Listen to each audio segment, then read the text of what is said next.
Hello student, class अभी 2 minute में start हो जाएगी। आप लोग वेट करिए।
चलिए बैठ गए सारे लोग। खुश रहो।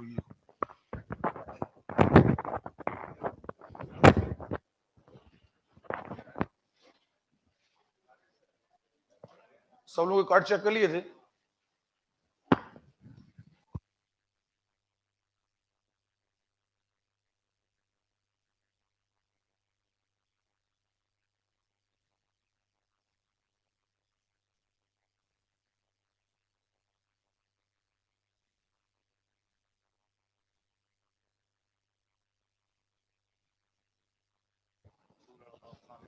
ठीक।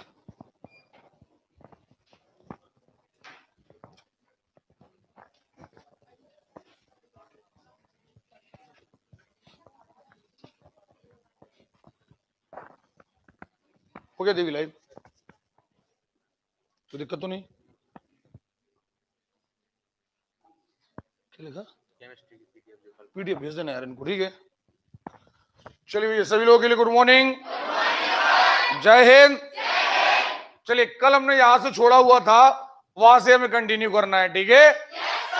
हम केमिस्ट्री पढ़ रहे थे और हम आ गए थे धातुओं के अयस्क पर। काय पर आ गए थे?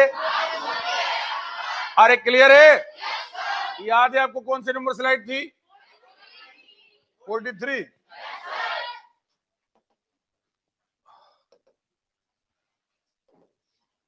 लेक्चर नंबर था 5वां।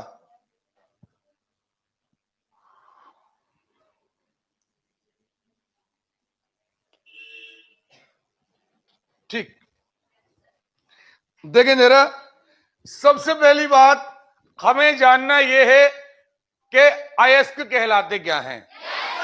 अगर हमें यह समझ में आएगा तो हम जान पाएंगे कि आखिर अयस्क है क्या।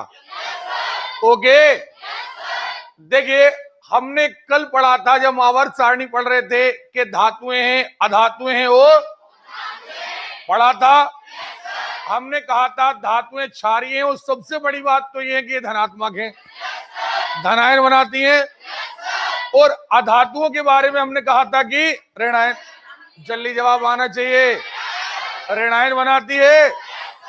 यानी अगर हम केमिस्ट्री के तौर पर देखें, रासायनिक तौर पर देखें, तो या तो कोई इलेक्ट्रॉन डोनेट करेगा तो क्रिया करेगा, और यदि कोई एक्सेप्ट करेगा तब भी क्रिया करेगा। और जब क्रिया करेगा तो एक नया प्रोडक्ट बनेगा। यानी संभावना यह है कि प्रकृति में लगभग सभी तत्वों को यदि छोड़ दिया जाए, चाहे वो लोहा हो, तांबा हो, एल्यूमिनियम हो, सोडियम हो, पोटेशियम हो, कुछ एक दो धातुएं अपवाद छोड़ करके बाकी सारी धातुएं अधातुओं के साथ क्रिया कर लेती है, जल से क्रिया कर लेती है, वायु से क्रिया कर लेती है, या अदर किसी अधातु के साथ क्रिया कर लेती हैं। धातुएं डोनेट कर देती हैं इलेक्ट्रॉन, अधातुएं एक्सेप्ट कर लेती हैं और एक नया प्रोडक्ट बन जाता है। ओके, यानी एक बात तय है कि धरती में या कहीं पर भी हमें कोई धातु सेपरेट नहीं है। जैसे आपको कॉपर चाहिए तो कॉपर नहीं मिलेगा, क्योंकि वो एक्चुअली पहले से क्रिया कर चुका होगा। नहीं आ रही बात समझ में?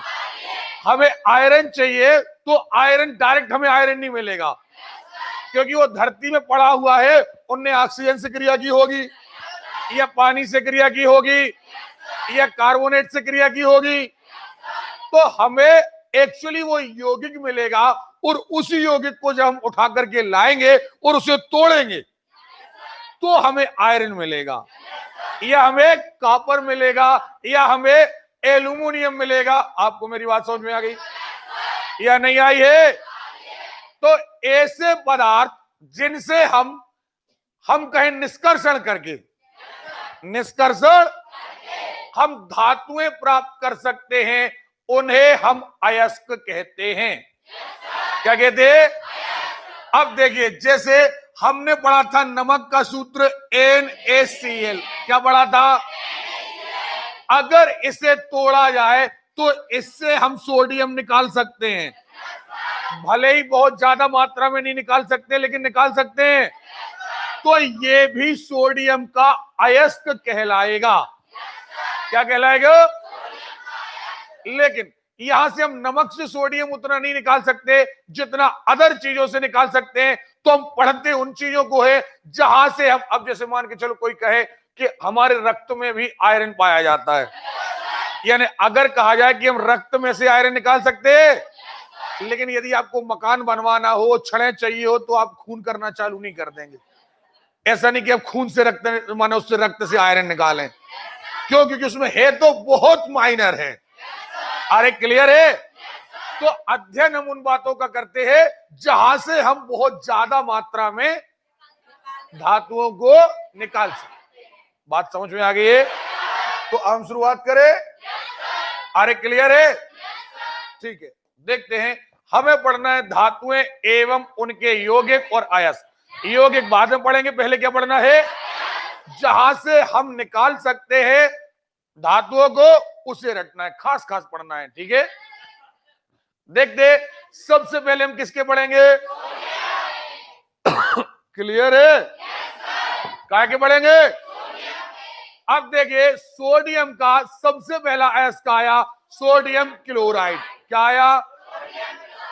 अब देखिए सूत्र देखें तो ये है NaCl। इसे पढ़ते जाइएगा भैया, क्योंकि ये आपके एग्जाम में सूत्र भी आ सकते हैं, नाम भी आ सकते हैं। ओके, और एक बात याद रखिए, ये केवल कांस्टेबल के लिए हम साइंस नहीं पढ़ा रहे हैं, जीके। आप कोई भी एग्जाम देंगे, A to Z आपकी तैयारी हो रही है। ओके, बस थोड़ा स्पीड बढ़ाइए ताकि हमारे इतने ही समय में हम ज्यादा, मात्र हमारे पास कितने महीने हैं? ओके, ये आपको दिमाग में रखना है। तो ये देखे, ये सोडियम क्लोराइड है। अगर इसे तोड़ोगे तो क्या मिल जाएगा? नहीं मिल जाएगा। तो सोडियम क्लोराइड एक अयस्क हो गया। ये देखे सोडियम कार्बोनेट। क्या? अब यहां देखे, दो चीजें याद रखिएगा। एक होता है सोडियम कार्बोनेट। सुने जरा, पहले बहुत ध्यान से मेरी बात सुनना, बाद में जाकर के आप बोलिएगा। ये है सोडियम, और जब कार्बन 3 ऑक्सीजन के साथ जुड़ता है तो ये कहलाता है कार्बोनेट। क्या कहलाता है? हमें आवाज नहीं आ रही है? ये हमेशा माइनस आयन बनाता है, ये प्लस आयन बनाता है, और ये दोनों मिलकर के यौगिक बना लेते हैं। अब देखिए, सोडियम के साथ कार्बोनेट जुड़ना है। सोडियम के साथ, हमें आवाज नहीं आ रही है? सोडियम के साथ कार्बोनेट जुड़ना है। जब ये डायरेक्ट जुड़ जाता है, कैसा जुड़ जाता है? सोडियम के साथ डायरेक्ट जुड़ जाता है तो इसे कहते हैं सोडियम कार्बोनेट। क्या कहते हैं? तो यहां पर ये Na2 आ जाता है, लेकिन Na2 सूत्र बाद में याद रखिएगा, पहले इतना याद रखिए कि अगर सोडियम से डायरेक्ट कार्बोनेट जुड़ जाए, सोडियम से, तो याद रखिए यहां पर ये कहलाता है सोडियम कार्बोनेट, और ये पक्का बॉन्ड बनाता है, डायरेक्ट जुड़ गया। ओके, दो दोस्त, दो भाई आपस में डायरेक्ट जुड़ गए हैं, बिल्कुल पक्का बॉन्ड बनाएंगे। लेकिन अगर यही दोनों देखे Na और ये CO3 जुड़े तो, लेकिन बीच में एक H रहे, हाइड्रोजन रहे, एक बीच में दलाल रहे। ओके, अब ये दोनों दोस्त थे, लेकिन इनके बीच में क्या है, यानी ये पक्की दोस्ती से नहीं जुड़े। क्यों? क्योंकि जिस दिन ये हाइड्रोजन गद्दारी कर देगा, उड़ जाएगा, तो ये ऑटोमेटिक सोडियम अलग और कार्बोनेट अलग, यानी ये है बाई कार्बोनेट, बाई यानी द्वारा। ये देखे किसके द्वारा जोड़ा, तो ये हो गया सोडियम बाई कार्बोनेट, पक्का। और ये क्या हो गया, ये सोडियम कार्बोनेट है, ये सोडियम बाई, हमें आवाज नहीं आ रही है, आसानी से कौन टूटेगा, हमें आवाज, जितने लोग सो रहे हैं गेट के बाहर हो जाना, ठीक है। ये सोडियम बाई, ये क्या है, ये डायरेक्ट जुड़ा है, ये हाइड्रोजन के द्वारा जुड़ा है।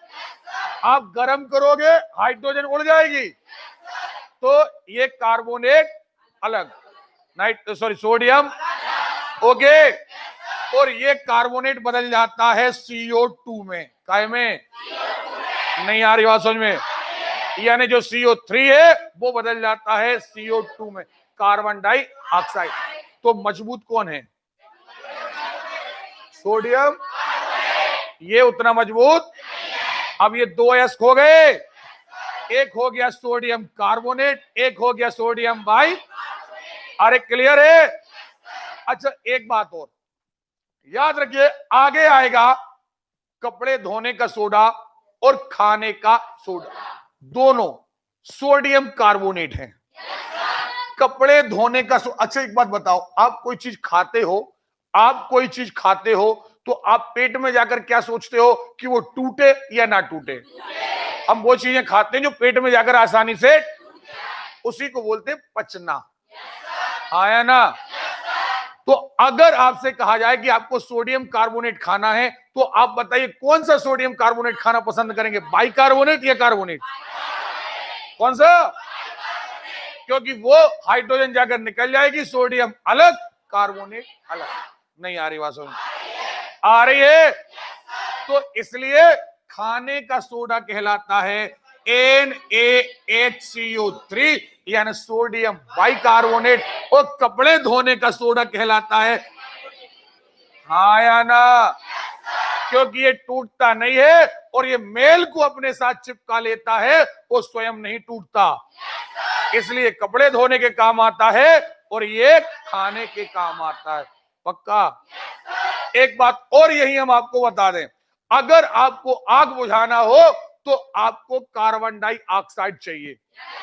क्या चाहिए, क्योंकि आपने सुना होगा कि ऑक्सीजन आग जलाने में सहायक है, जबकि कार्बन डाइऑक्साइड आग, तो याद रखिएगा जो आग बुझाने वाले सिलेंडर आते हैं, आग, उनमें सोडियम बाइकार्बोनेट भरा जाता है। क्या भरा जाता, ताकि जैसे ही आप उसका स्विच दबाते हो सोडियम बाइकार्बोनेट निकलता है, हाइड्रोजन अलग हो जाती है, ये कार्बोनेट काहे बदल जाता, कार्बन डाई, ओके। तो जैसे ही ये कार्बन डाइऑक्साइड बदलता है तो सामने वाली आग बुझ जाए, ओके। तो यही खाने का सोडा है, यही आग बुझाने का सोडा है, ओके। और यही जो आप पेय पदार्थों में सोडा भरते हो, ये वही सोडा है, ठीक है। चलिए जहां जो सी बात आती आ रही है मैं आपको बताता जा रहा हूं। तो हमने दो प्रकार के सोडे लगातार बता दिए, एक खाने का सोडा और एक, जितने लड़के लड़कियां, एक निवेदन है हमारा, यहां पर 70% लड़के लड़कियां लगभग पढ़ने वाले हैं, 30% जो लंबरदारों की औलादें हैं, वीआईपी परिवारों से हैं, यदि उनके मुंह से आवाज नहीं आती, मेरा चांटा पड़ने के पहले या बेइज्जत करके बाहर भगाने के पहले आप स्वयं सीट छोड़ दें और बाहर चले जाएं। बेहतर होगा आप उन बच्चों पर बोझ ना बने जो लोग पढ़ना चाहते हैं। अब की बार बताऊंगा नहीं, सीधा सीधा चांटा छोड़ देते हैं हम, और एक के गाल पे चांटा पड़ता है, आजू बाजू के आपके पड़ोसी बिल्कुल अलर्ट हो जाते हैं अगले 2-3 दिन के लिए। लेकिन कोशिश करिए कि यहां पर लगभग 200 लोग बैठे हैं, उनके सामने आपकी बेइज्जती ना हो। आपकी मर्जी। अब चलिए, वॉशिंग सोडा, देखिए यही आ गया ना। अब देखिए वॉशिंग सोडा, अब आप कहेंगे सर अभी तो आपने बताया था यही कपड़े धोने का सोडा है, कहा था। जब कपड़े धोने के सोडे को हम यहां पर 10 अणु जल के साथ जोड़ते हैं, तब ये बनता है कपड़े धोने का सोडा। क्या बनता है? अच्छा, कपड़े धोने के सोडे में एक बात और बहुत अच्छी चीज पाई जाती है, जो एक क्रिया कहलाती है, उसे कहते हैं उत्खोलन। ये कपड़े धोने का सोडा जब धूप में रखा जाता है, या कपड़े धोने के बाद उसे धूप से क्रिया कराई जाती है, धूप में रखा जाता है, तो ये 9 अणु उड़ जाते हैं। पानी के कितने अणु? 9 अणु उड़ जाते हैं। मात्र एक अणु बचता है, Na2CO3 into H2O। मात्र एक अणु बचता है। तो पेपर में, कई पेपर में यह क्वेश्चन भी पूछा गया है कि जो कपड़े धोने का सोडा होता है उसमें पानी के कितने अणु होते हैं? 10। कितने होते हैं? अरे क्लियर है? अगर इसे धूप में रखा जाए तो कितने उड़ जाते हैं? 9। एक अणु पानी का फिर भी रह जाता है, और ये 9 अणु पानी के उड़ने की क्रिया को हम उत्फुल्लन कहते हैं। उत्फुल्लन। आगे आएगी ये सारी चीज। देखें, सोडियम नाइट्रेट NaNO3, क्या कहा? ये सोडियम, अब दो यहां सोडियम क्लोराइड से निकाल रहे, सोडियम कार्बोनेट से निकाल रहे, यही सोडियम कार्बोनेट कपड़े धोने का सोडा, उससे भी हम सोडियम निकाल रहे। ये सोडियम की नाइट्रेट से क्रिया करा दी, सो सोडियम। अरे क्लियर है? और एक आया बोरेक्स। क्या आया? ये बोरेक्स, देखो Na2 है ना इसमें, हम इससे भी सोडियम निकाल सकते हैं। तो आपको याद हो गए? अगर कोई कहते कि सोडियम किन किन अयस्कों से निकाला जा सकता है, तो आपको याद हो गया। NaCl, यानी sodium chloride, sodium carbonate, sodium bicarbonate. Okay, चलिए सोडियम नाइट्रेट। चलिए आते हैं मैग्नीशियम। कल बताया था मैग्नीशियम भी एक धातु है। मैग्नीशियम भी एक धातु है। अब देखिए इसे कहां कहां से निकाला जा सकता है। देखिए मैग्नेसाइट, क्या कहा? मैग्नीशियम की CO3 से क्रिया मैग्नीशियम कार्बोनेट। एक्चुअली ये मैग्नीशियम कार्बोनेट है। क्या है ये? नाम क्या है? मैग्नेसाइट। नाम क्या है? नहीं आ रही बात समझ में? अभी देखिए हमने पढ़ा सोडियम की कार्बोनेट से क्रिया, मैग्नीशियम की कार्बोनेट से क्रिया, हम पढ़ेंगे कॉपर की कार्बोनेट से क्रिया, हम पढ़ेंगे आयरन की कार्बोनेट से क्रिया। है ना? क्यों? क्योंकि कार्बोनेट एक माइनस आयन है, और जबकि धातुएं प्लस आयन। ओके, तो ये कार्बोनेट तो हर धातु बनाएगी।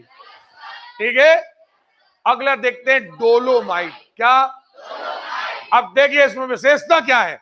Dolomite, dolomite CaMgCO3। Hold twice बाद में, पहले हम उसे जान लें कि डोलोमाइट है क्या। एक ऐसा कार्बोनेट जो एक साथ कैल्शियम और मैग्नीशियम दोनों का एक साथ कार्बोनेट है। देखे, हमने कहा कैल्शियम मैग्नीशियम का कार्बोनेट, और ये दो, एक इसके साथ जुड़ेगा, एक इसके साथ जुड़ेगा। नहीं आ रही बात समझ में? तो अब ये दोनों लोगों का एस्क होगा। कोई पूछेगा क्यों कैल्शियम का एस्क कौन है, हम कहेंगे डोलोमाइट। कोई कहेगा मैग्नीशियम का एस्क क्या है, हम कहेंगे डोलोमाइट। क्यों? क्योंकि हम इससे मैग्नीशियम भी निकाल सकते हैं। ओके, हम इससे मैग्नीशियम भी निकाल सकते हो। पक्का?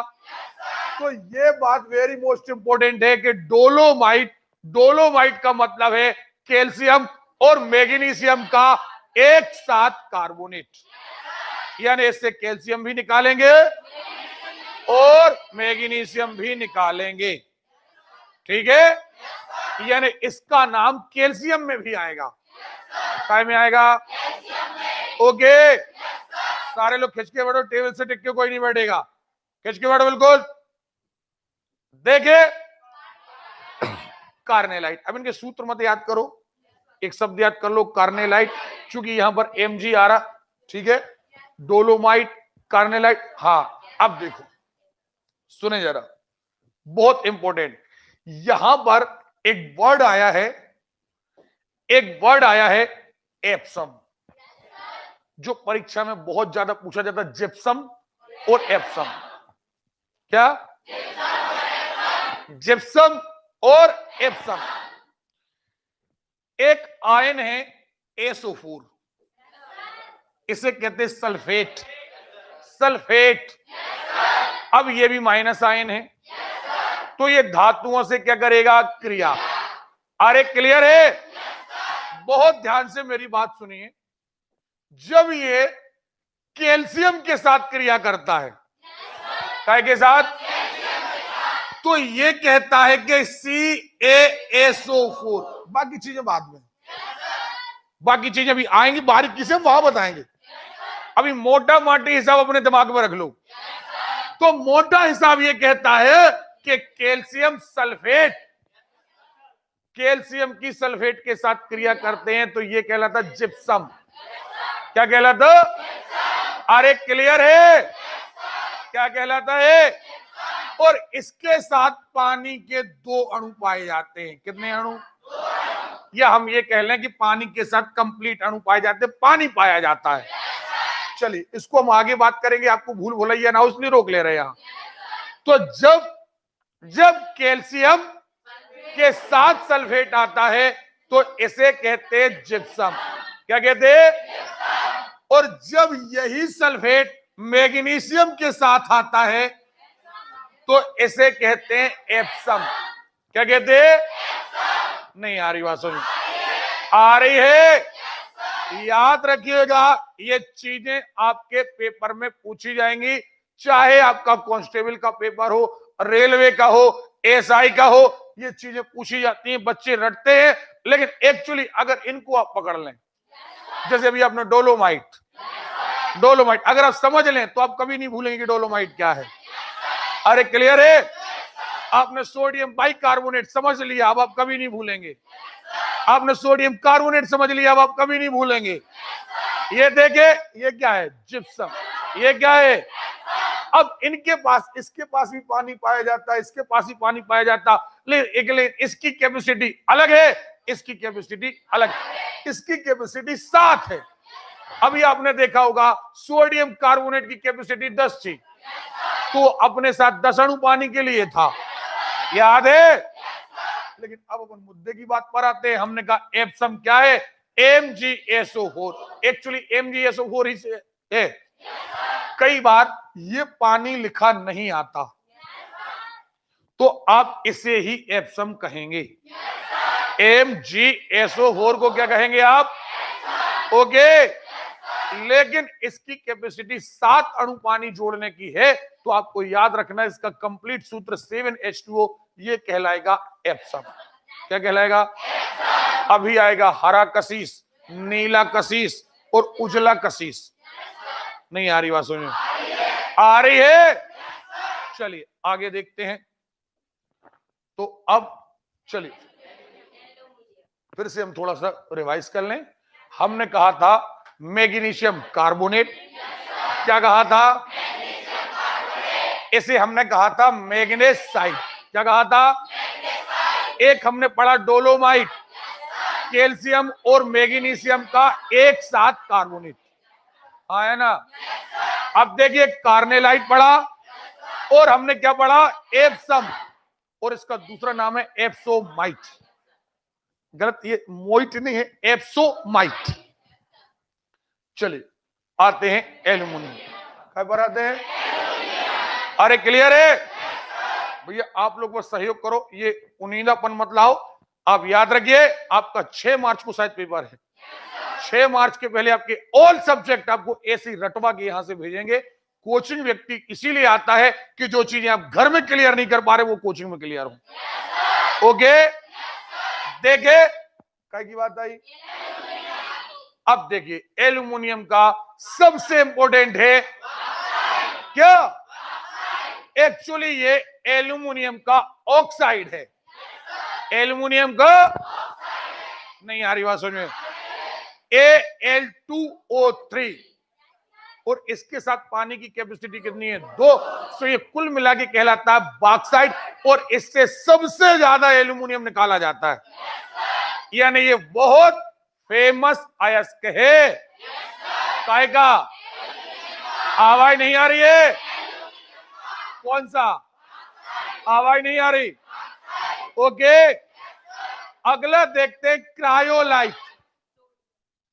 ठीक, सोडियम भी है, फ्लोरीन भी है, तो आप देखें इससे सोडियम भी निकाला जा सकता है और एल्यूमिनियम भी। Cryolite, corundum, very very most important. Bauxite और कोरंडम सगे भाई हैं। इसमें पानी है, इसमें पानी नहीं है। तो बॉक्साइट और कोरंडम, बॉक्साइट और काय गैस के, काय गैस के। देखे डायस्पोर, एल्यूमिनियम का हाइड्रोक्साइड। क्या है ये याद होना चाहिए। देखे, अब देखिए अगला आएगा। तो यहां तक याद हो गया, खास तौर पर बॉक्साइट और कोरंडम। बॉक्साइट और अब कौन सी धातु आई? हमें आवाज नहीं आ रही। पोटेशियम का क्लोराइड। अपन ने एक जगह पढ़ा था सोडियम क्लोराइड, यहां पढ़ रहे पोटेशियम। अरे क्लियर है? आगे देखते हैं पोटेशियम। देखो जरा, ये तो कॉमन ही हो गया। कैल्शियम का कार्बोनेट, सोडियम का कार्बोनेट, मैग्नीशियम का कार्बोनेट। ओके, देखे पोटेशियम नाइट्रेट। क्या नहीं हो गया? अरे क्लियर है? बहुत अच्छी अच्छी चीजें आपको जानने मिलेंगी आगे। अब देखिए मुख्य धातु आई कैल्शियम, क्योंकि इसे हमें केमिस्ट्री में भी पढ़ना है, साथ में हमें बायो में भी पढ़ना है। ओके, इसलिए कैल्शियम से ज्यादा क्वेश्चन आते हैं। अब देखें कैल्शियम के कौन कौन अयस्क हैं। पहली बात कैल्शियम कार्ब, नहीं बनेगा, नहीं बनेगा। जिप्सम, देखो याद आया? नहीं आया? CaSO4। ठीक, अब यहां देखो, अगर इसे गर्म कर दिया जाए, देखें, और इतना गर्म किया जाए कि पानी उड़ जाए और बहुत कम बचे, तो ये देखें CaSO4, रटना नहीं। यहां लोग रटते हैं कि हाफ H2O, नहीं, ये हाफ H2O होता नहीं। एक्चुअली पानी इतना कम बचता है, आधा अणु पानी कभी नहीं होता, क्योंकि एक अणु का आधा नहीं होता। लेकिन क्या होता है, पानी इतना कम बचता है कि 2 हो जाते हैं ये, यानी CaSO4 का होल ट्वाइस इनटू H2O, यानी ये 2 और इनके बीच पानी का 1, यानी अधूरा पानी, पानी सूख गया। तो उल्टा लिख देते हैं हम, इसे 2 ना लिख करके हम कह देते हैं 1 के साथ आधा। 1 के साथ, यहां देखो 1 के साथ 2, 1 कैल्शियम सल्फेट के साथ पानी भरपूर है। भाई हम कह रहे हैं आपके साथ 1 के साथ 2 है, माने भरपूर है, और 1 के साथ आधा है मतलब खत्म, बहुत कम है। कम से कम 1 के साथ 1 तो होना चाहिए। तो यहां पर यदि ये पानी उड़ जाए तो एक्चुअली सूत्र ये है CaSO4 का whole twice into H2O। Okay, कि जब ये 2 रहेंगे तब ये 1 बचेगा, हाँ या ना? लेकिन लिख कैसा देते हैं? CaSO4 into half H2O। सो ये सूख जाता है। जो आपको जब हड्डी वगैरह टूटती है तो आपने देखा होगा कि डॉक्टर आपके जो हड्डी टूटती है उसके ऊपर एक प्लास्टर चढ़ाता है, वो एक्चुअली पहले ये होता है, सुन रहे हो? और इसको गर्म करके जो पदार्थ बनाया जाता है उससे पानी उड़ जाता है, पानी उड़ जाता है तो ये बिल्कुल धातु जैसा कठोर हो जाता है, और अब इसे कहते हैं प्लास्टर ऑफ पेरिस। क्या कहते हैं? चूंकि इसकी खोज हुई थी पेरिस में, कहां हुई थी? तो ये कहलाता प्लास्टर ऑफ पेरिस। ये भी कैल्शियम सल्फेट है, ये भी कैल्शियम सल्फेट, हाँ या ना? ये जिप्सम है और ये प्लास्टर ऑफ पेरिस है। नहीं आ रही बात? तो ये भी अयस्क है कैल्शियम का, क्या अयस्क है? अरे क्लियर है? तो जिप्सम समझ गए? नहीं समझे? जिप्सम समझे? कैल्शियम का सल्फेट, एप्सम जोर से, मैग्नीशियम का, ओके। चलिए आगे देखते हैं, फ्लोरस्पार कैल्शियम का फ्लोरीन के साथ, फास्फोराइड ये ज्यादा इंपॉर्टेंट नहीं, इतना याद रखिएगा ये 2-3 इंपॉर्टेंट थे, calcium carbonate, gypsum, plaster of Paris, okay. आगे चलते हैं, क्रोमियम, ये बहुत ज्यादा इंपॉर्टेंट नहीं, यहां से आयस्क बहुत कम आते हैं, ठीक है। मैग्नीशियम ये इंपॉर्टेंट है। अब देखो जरा, मैग्नीशियम का एक अयस्क है पाइरोलुसाइट, एक्चुअली मैग्नीशियम का ऑक्साइड, मैग्नीज का ऑक्साइड है, ये मैग्नीज है, मैग्नीशियम नहीं है, ये क्या है? ओके। तो मैग्नीज के ऑक्साइड को हम कहते हैं पाइरोलुसाइट, मैग्नीज ऑक्साइड। अब देखो मैग्नीज ऑक्साइड ये भी है, लेकिन क्या जोड़ गया? पानी, सो हमने कहा manganese oxide, okay. Very most important, यहां से क्वेश्चन आते ही है। आज सोडियम के अयस्क पूछे जाएंगे, कैल्शियम के अयस्क पूछे जाएंगे, मैग्नीशियम के पूछे जाएंगे, आयरन के पूछे जाएंगे, तांबा के पूछे जाएंगे, ओके। देखे, आयरन, मैग्नेसाइट, एक्चुअली मैग्नेसाइट है क्या? आयरन का ऑक्साइड, आयरन का मैग्नेसाइट, हेमेटाइट, मैग्नेटाइट, ओके। देखो हेमेटाइट, Fe2O3, बस इनकी संयोजकताएं कम होती जा रही हैं, ये भी आयरन का ऑक्साइड है, ये भी आयरन का, okay.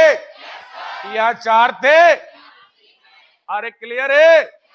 Limonite, limonite OH hydroxide है। चलिए सिडेराइट, Fe2CO3, सिडेराइट एक्चुअली है क्या? आयरन का कार्बोनेट, क्या है ये?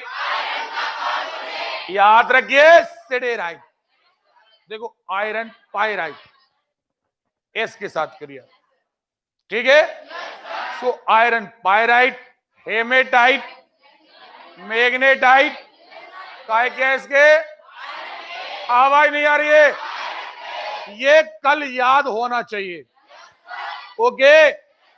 चलिए कॉपर, फिर वही बात, कॉपर का कार्बोनेट, देखो chalcopyrite, CuFeS2, chalcocite, cuprite, very most important, cuprite copper का ऑक्साइड, कॉपर का मेलकाइट, कॉपर का कार्बोनेट, कॉपर का क्या कहलाएगा? मेलेकाइट, क्या कहलाएगा?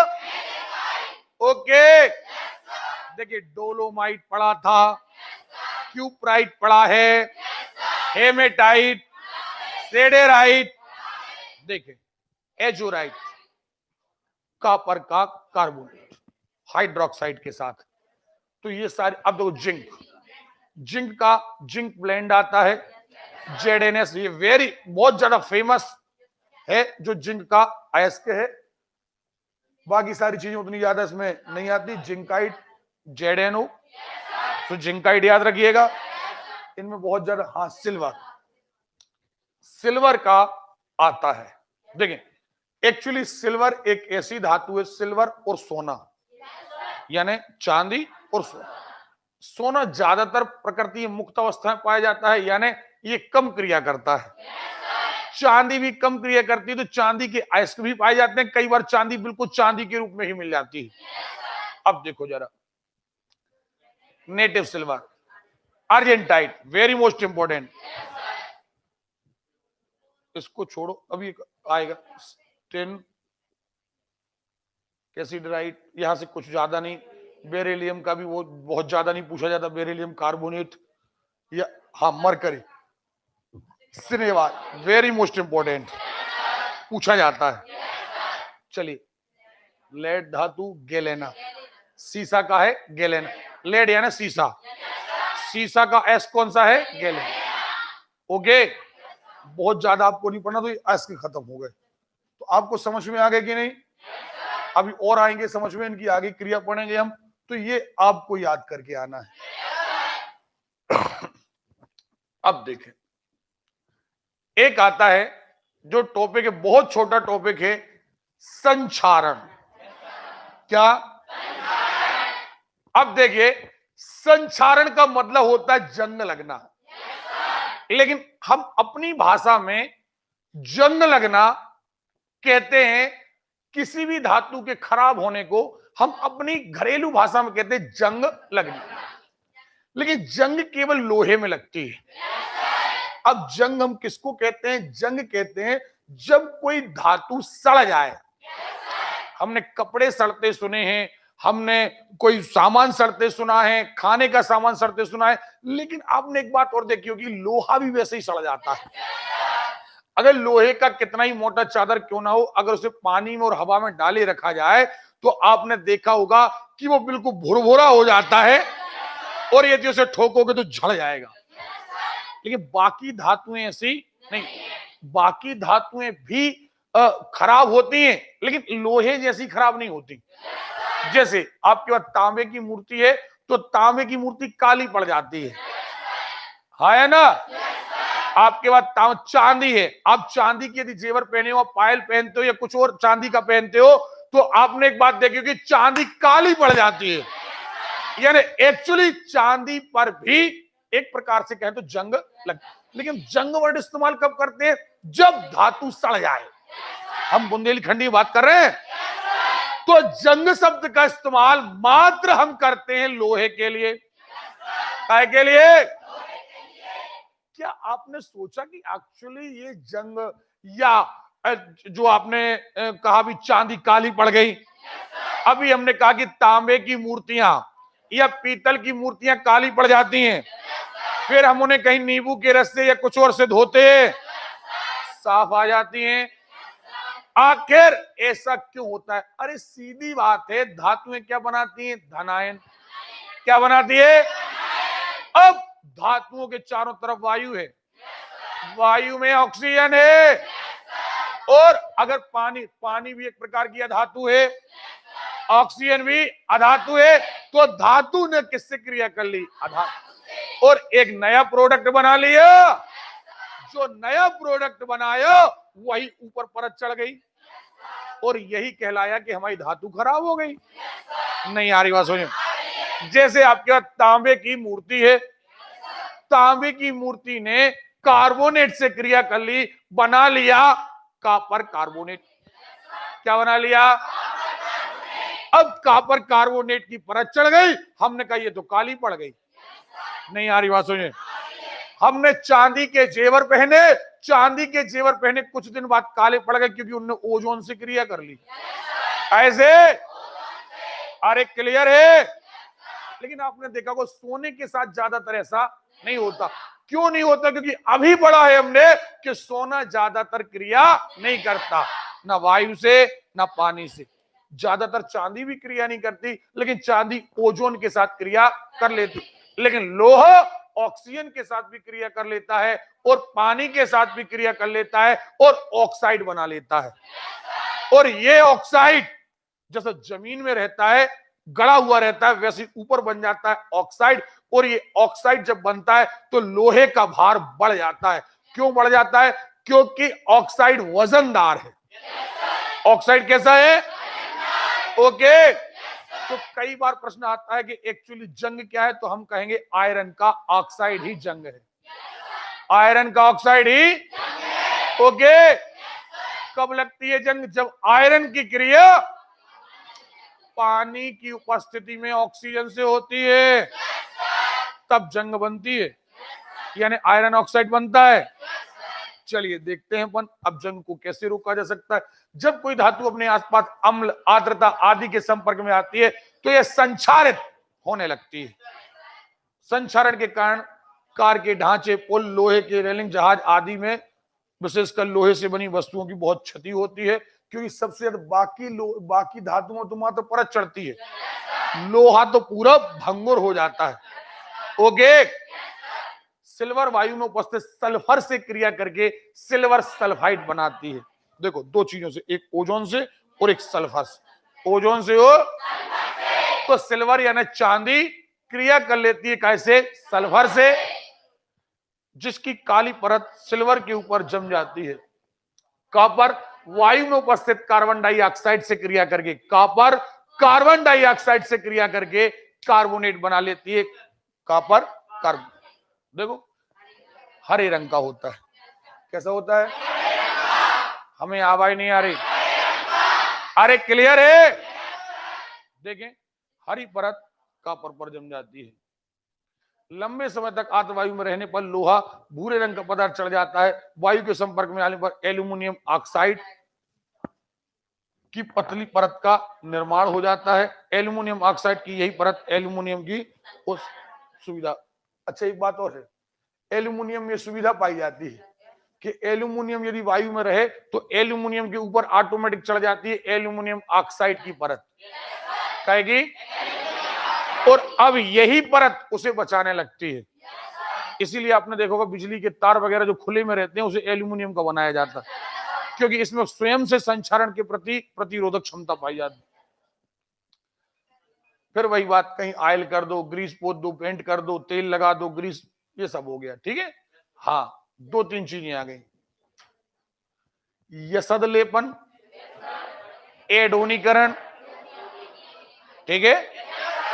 देखो ये है जस्ता लेपन और ये है एल्यूमिनियम लेपन। अभी हमने पढ़ा कि किसी पदार्थ के ऊपर अगर हम एल्यूमिनियम पोत दें तो जंग नहीं लगेगी, अगर हम किसी पदार्थ के ऊपर जस्ता पोत दें तो भी। लेकिन भैया जस्ता एक धातु है, इसे रंगों की तरह तो नहीं पोता जा सकता। अब इसे हम करते क्या है, ये जस्तीकरण, यसद लेपन का मतलब है जस्तीकरण। ओके, क्या मतलब है? जस्तीकरण। देखें इनके टॉपिक आते जाएं। देखो एडोनीकरण पहले पढ़ लेते, एडोनीकरण यानी एल्यूमिनियम का लेप करना है। देखिए क्या होता है, हम एक पात्र लेते हैं और इसमें लेते हैं हम ऐसे अम्ल जिनमें धातुएं घुल जाएं, जिनमें धातुएं, उदाहरण के लिए H2SO4, कई बार HCl लेते हैं। अब इनमें हम दो इलेक्ट्रोड लगाते हैं, इलेक्ट्रोड कहलाते हैं जिनसे विद्युत जाती है। आया ना? अब विद्युत में भी आपको पता है एक धन का तार होता है, एक, अरे क्लियर है? तो हम जब विद्युत से यहां पर धन का तार और यहां से ले आए लाइट का ऋण का तार, अरे क्लियर है? जहां ऋण का तार लाते हैं ये कहलाता है कैथोड। क्या कहलाता है? और जहां धन का तार लाते हैं वो कहलाता है एनोड। अब कहानी वही है कि जिसके पास धन का तार आएगा वो अपने इलेक्ट्रॉनों को त्यागने लगेगा। क्या करने लगेगा? अरे क्लियर है? और वो इलेक्ट्रॉन घुल कर आ जाएंगे इसमें। अब इसमें आने के बाद ये क्या करेगा? खींचने लगेगा और ये अणु जाकर के उस पर जमते जाएंगे, लगातार जमते जाएंगे। अब देखिए जैसे कई बार होता है कि आप तांबे का जेवर बनवाते हैं और हम बुंदेलखंडी में कहते हैं पानी सोने का है, सुना होगा आपने के सोने का पानी तो होता नहीं कि आपने डुबोया और निकालिया, नहीं होता। एक्चुअली करते क्या, जैसे आपने कोई तांबे की अंगूठी बनवाई, अब उस पर सोने की परत चढ़ाना है। आपने क्या किया, यहां बांधी अंगूठी। देखिए, आपने ये पात्र लिया, यहां पर आपने अंगूठी बांधी और इसे दे दिया ऋण तार, और यहां पर एक सोने का टुकड़ा बांध दिया और इसे दे दिया प्लस तार, और यहां पर दे दिया अम्ल। क्या दे दिया? अब जैसे ही विद्युत गई तो सोने पर धन चार्ज होने के कारण सोने के इलेक्ट्रॉन निकलने लगे, अम्ल में आए और ये कहां आने लगे? अंगूठी पर आकर जमते गए। हमने देखा चारों तरफ से सब जगह जम गए हैं। हमने अंगूठी को बाहर निकाल लिया, अंगूठी पर काय का लेपन हो गया? काय का। अगर इसे हमें काय का करना होता, एल्युमिनियम, सो हम यहां पर जिस पर करना है उसे दे देते कैथोड। क्या दे देते? कैथोड, यानी माइनस। ओके। और जिस पर हमें जिसकी परत चढ़ाना है, अब यहां एल्युमिनियम बांध दो, एल्युमिनियम जाएगा, इस पर जम जाएगा। हम कहेंगे एडोनीकरण। क्या कहेंगे? हमें जस्ता चढ़ाना है, हमने यहां जस्ता बांध दिया, ये जस्ता यहां से निकला, इस पर चढ़ गया, हम कहेंगे जस्तीकरण। एडोनीकरण हो गया, जस्तीकरण हो गया, नहीं हो गया? एक बात और, हम कई बार धातुओं का संचरण होने से बचाने के लिए मिश्र धातुएं भी बनाते हैं। दो धातुओं को मिलाया, एक नई धातु बना दी, मिश्र धातु कल पड़ी थी बनी, और इन मिश्र धातुओं पर फिर जंग नहीं लगती। ओके, तो आप देखें एडोनीकरण, ये एडोनीकरण हमने पढ़ा दिया, अब आप पढ़ते रहिएगा। यसदलेपन, गेल्वेनीकरण, गेल्वेनीकरण माने जस्तीकरण, पढ़ते रहिएगा। अमल, अभी हमने मिश्र धातु की बात करी थी। क्या की बात करी? अरे क्लियर है? बहुत ध्यान से मेरी बात सुनिएगा, आगे आपको ये चीज बहुत काम में आएगी। और कई बार छोटी छोटी चीजें हमें रास्ते में मिल नहीं पाती, इसलिए जहां चर्चा खड़ा है उसे वहीं पर क्लियर कर देना चाहिए। ठीक है? क्या होता है, हम दो धातुओं को, एक धातु प्लस दूसरी धातु, या कई बार एक और धातु, तीन मिला लो, लेकिन कम से कम कितनी? दो। तो हम इन धातुओं को मिलाएं तो कहलाती है मिश्र धातु। क्या कहलाती है? लेकिन अगर आप एक ले लें पारा, अब पारा लिक्विड है, पारा के साथ कोई भी दूसरी धातु ले लें और इन्हें आपस में मिलाएं, इन्हें आपस में, जैसे आपने मान के चलिए तांबा ले लिया, तांबा को बहुत गर्म किया तो बहुत गर्म करने पर तांबा पानी जैसा हो जाएगा, और पारे को तांबा को मिला दिया, तो पारे के साथ अगर हम कोई भी मिश्र धातु बनाएं, पारे के हम किसी अन्य धातु को मिलाएं या कहें मिश्र धातु बनाएं, तो ऐसी मिश्र धातु कहलाती है अमलगम। क्या कहलाती है? लेकिन एक अपवाद है, लोहा पारा के साथ नहीं घुलता, लोहा पारा के साथ नहीं घुलता, इसलिए कभी भी लोहा अमलगम नहीं बनाता। ये प्रश्न आता है, ये तो क्वेश्चन रट चुका है कि अमलगम क्या है, तो बोले पारा के साथ मिला दो तो अमलगम। लेकिन अभी नया क्वेश्चन आता है कि कौन धातु अमलगम नहीं बनाती? लोहे के साथ अमलगम नहीं बनता। अरे क्लियर है? एक बात हो, कई सारी धातुएं अलग अलग अम्लों में घुल जाती हैं, जैसे कई धातुएं H2SO4, इसे रसायन का राजा कहा जाता है, इसलिए कहा जाता है क्योंकि इसमें ज्यादातर धातुएं घुल, सही है? कई सारी धातुएं HCl में घुल जाती, कई सारी धातुएं HNO3 आगे चर्चाएं आएंगी, इसमें घुल जाती हैं। लेकिन कई धातुएं ऐसी हैं जो ना इसमें घुलती हैं, ना इसमें घुलती हैं, ना इसमें घुलती हैं, लेकिन उनको घोलना जरूरी है। जैसे आपको उसकी परत चढ़ाना है, तो जब तक वो घुलेगी नहीं तो उसकी परत चढ़ेगी नहीं। तो अब फिर विद्वानों ने एक, हालांकि ये अम्ल और क्षार में ये आएगा, दो HCl और HNO3, HCl H, ये कहलाता है नाइट्रिक अम्ल। क्या कहलाता है? ये कहलाता है हाइड्रोक्लोरिक अम्ल।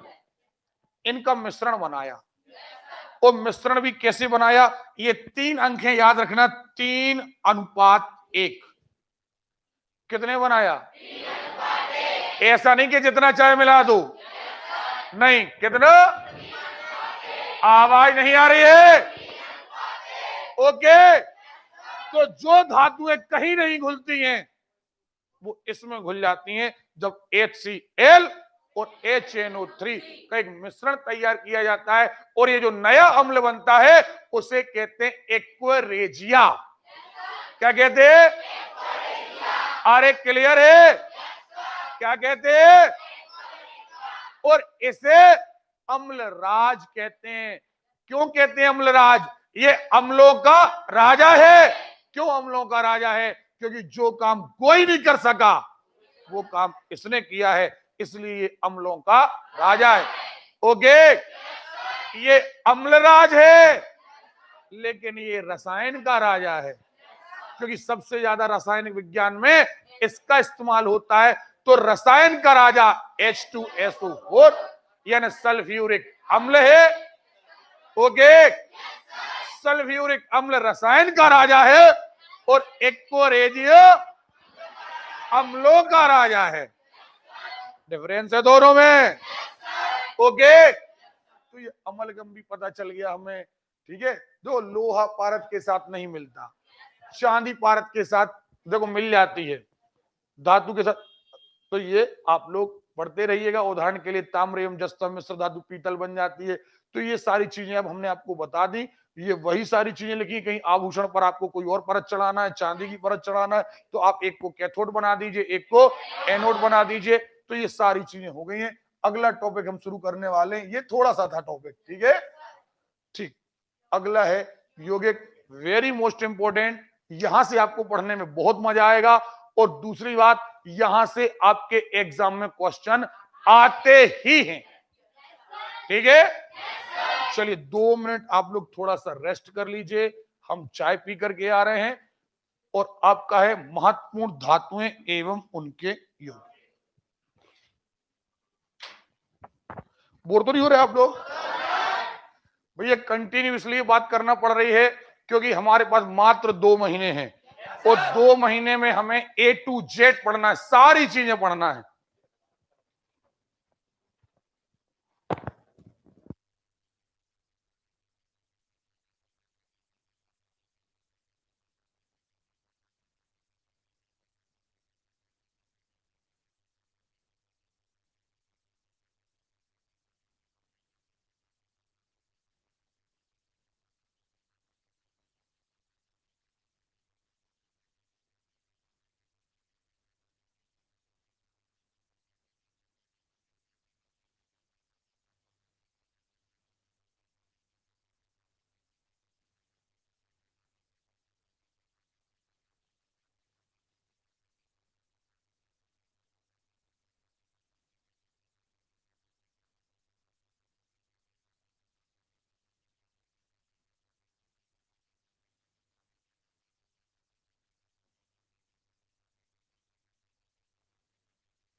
अब देखिए वही सारी चीजें जो आप पढ़ चुके हैं, कम से कम 50 से 60% चीजें आपको ऑलरेडी पता रहेंगी। अब देखिए यहां से धातु एवं उनके यौगिक, और यहां से जो क्वेश्चन आते हैं हम देखते हैं। देखें सोडियम धातु, यहां से सबसे ज्यादा यौगिक पूछे जाते हैं। अब दो तो अपन को पता चले ही गए, दो काय को तीन पता चल गए। एक सोडियम क्लोराइड, याद आया नहीं आया? सोडियम क्लोराइड नमक है, सोडियम कार्बोनेट धावन सोडा है, सोडियम बाइकार्बोनेट, और इनके सूत्र भी याद है। बस ये कहलाता है पढ़ने का तरीका कि पिछला अगर कोई नाम आया तो आपको पता है अगला तब आएगा जब आएगा हमें इसका लगभग 50% पता है। करें आगे, देखते क्या पता है क्या पता नहीं है। रासायनिक चिन्ह क्या है? Na। इसका परमाणु क्रमांक 11 और परमाणु द्रव्यमान याद हो जाना चाहिए। सोडियम का परमाणु क्रमांक कितना है?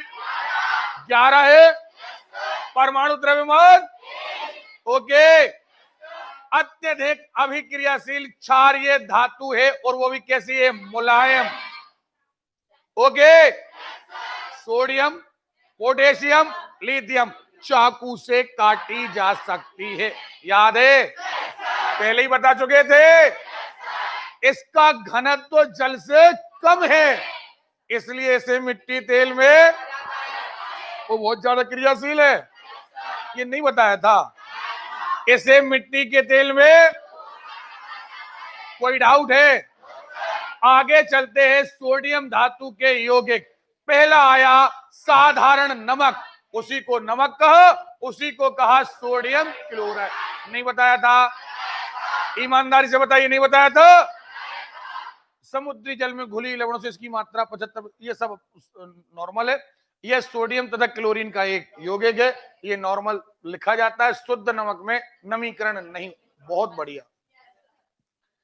ये देखे, अगर आपके पास शुद्ध नमक है, आपने एक बात देखा होगा, यदि नमक को आप खुले मौसम में छोड़ दें तो आपने सुना होगा बुंदेलखंडी में शब्द कहते पसीजना।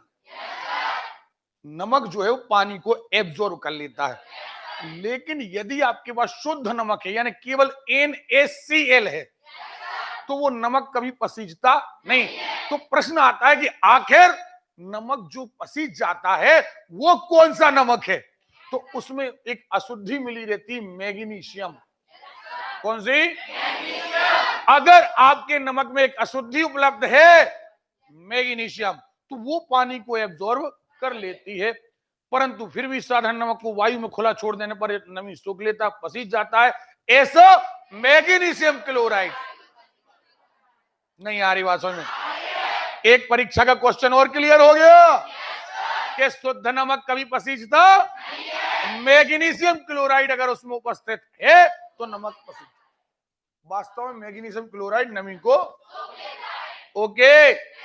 भोजन में, अब देखो नमक के क्या उपयोग है, नहीं मालूम आपको? नहीं मालूम? देखो ब्लीचिंग पाउडर के निर्माण में, देखो अब आता है सोडियम हाइड्रोक्साइड। ये हाइड्रोक्साइड कहलाता है जब भी किसी के साथ OH जुड़ जाए, सोडियम के साथ NaOH sodium hydroxide, CaOH calcium hydroxide. Okay, तो आप ये समझ गए कि हाइड्रोक्साइड कहलाता है। ठीक, इसे कास्टिक सोडा कहते हैं। ठीक, चलिए विद्युत अपघटन में काम में आता है, छोड़िए इसको। साबुन, कागज, कृत्रिम रेशम, ये आप पढ़ते रहिएगा। मुद्दे की बात पर आते हैं। अगला आता है सोडियम कार्बोनेट। क्या आता है? Sodium carbonate. हमें आवाज नहीं आ रही है? Sodium carbonate. ओके, पता है आपको? अब ये डायरेक्ट जुड़ा है। इसे कहते हैं कपड़े धोने का सोडा। लेकिन जब कपड़ा धोने का सोडा लिखेंगे तो 0.10H2O इंटू 10H2O लिखेंगे, और ये 9 उड़ा देगा, एक बचा लेगा, तो इस क्रिया को फूलन कहेंगे। नहीं आ रही बात समझ?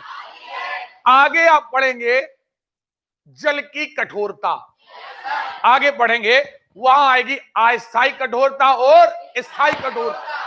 तो जो अस्थायी कठोरता है उसमें तो हम पानी उबाल दें तो अस्थायी कठोरता दूर हो जाती है, आगे चर्चा आएगी।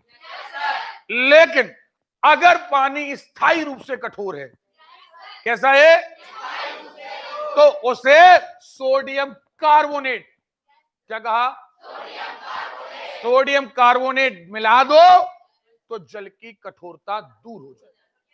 चलिए, धावन सोडा भी कहा जाता है। अब क्यों कहा जाता है? क्योंकि ये पक्के दोस्त हैं, ये टूटेगा नहीं। अगर बाइकार्बोनेट होता तो टूट जाता। और हम इसे कहते खाने का सोडा।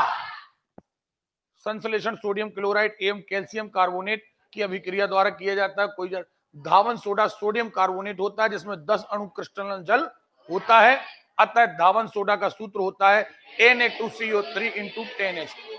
ओके, धावन सोडा अपमार्जक होता है। अपमार्जक माने कपड़े धोने का साबुन। ओके, लवण सूत्र के साथ जुड़े जल के अणुओं को क्रिस्टलन जल कहते हैं।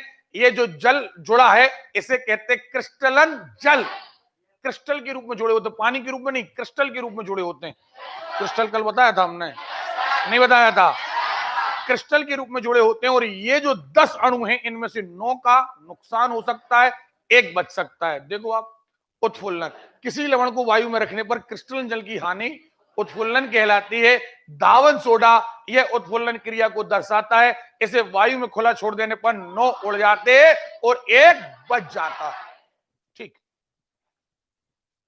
Na2CO3 × 10H2O, और ये जो 9 है वो वायु में चले जाएगी।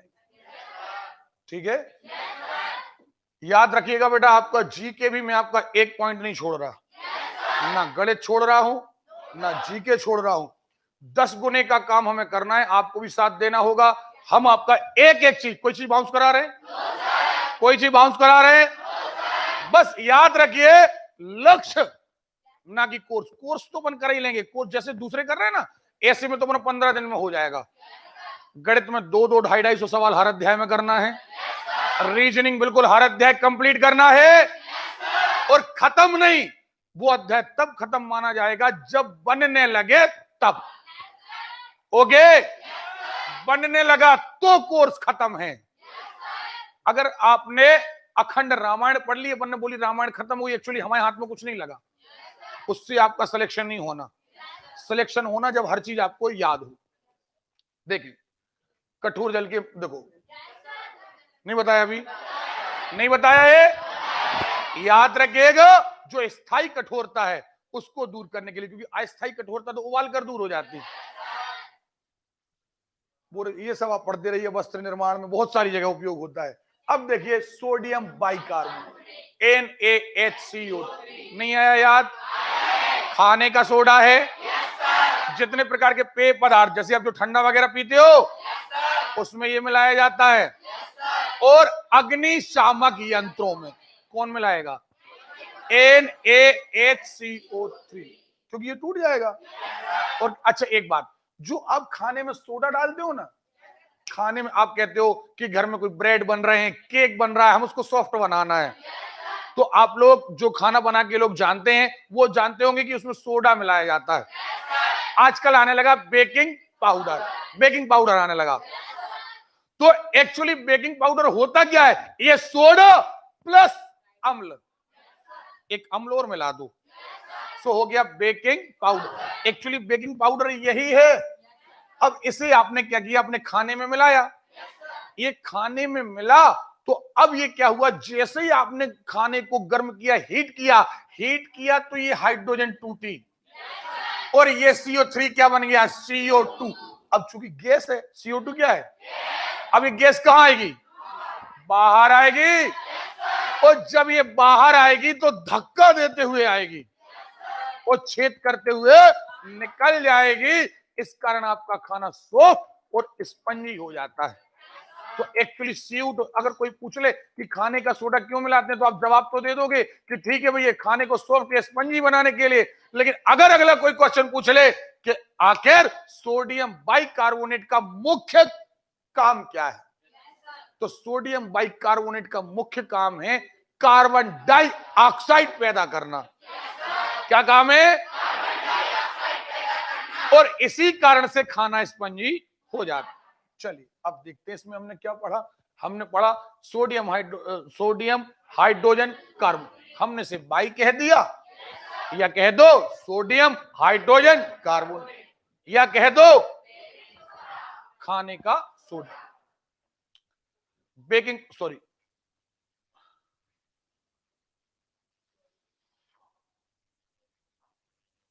ये देखो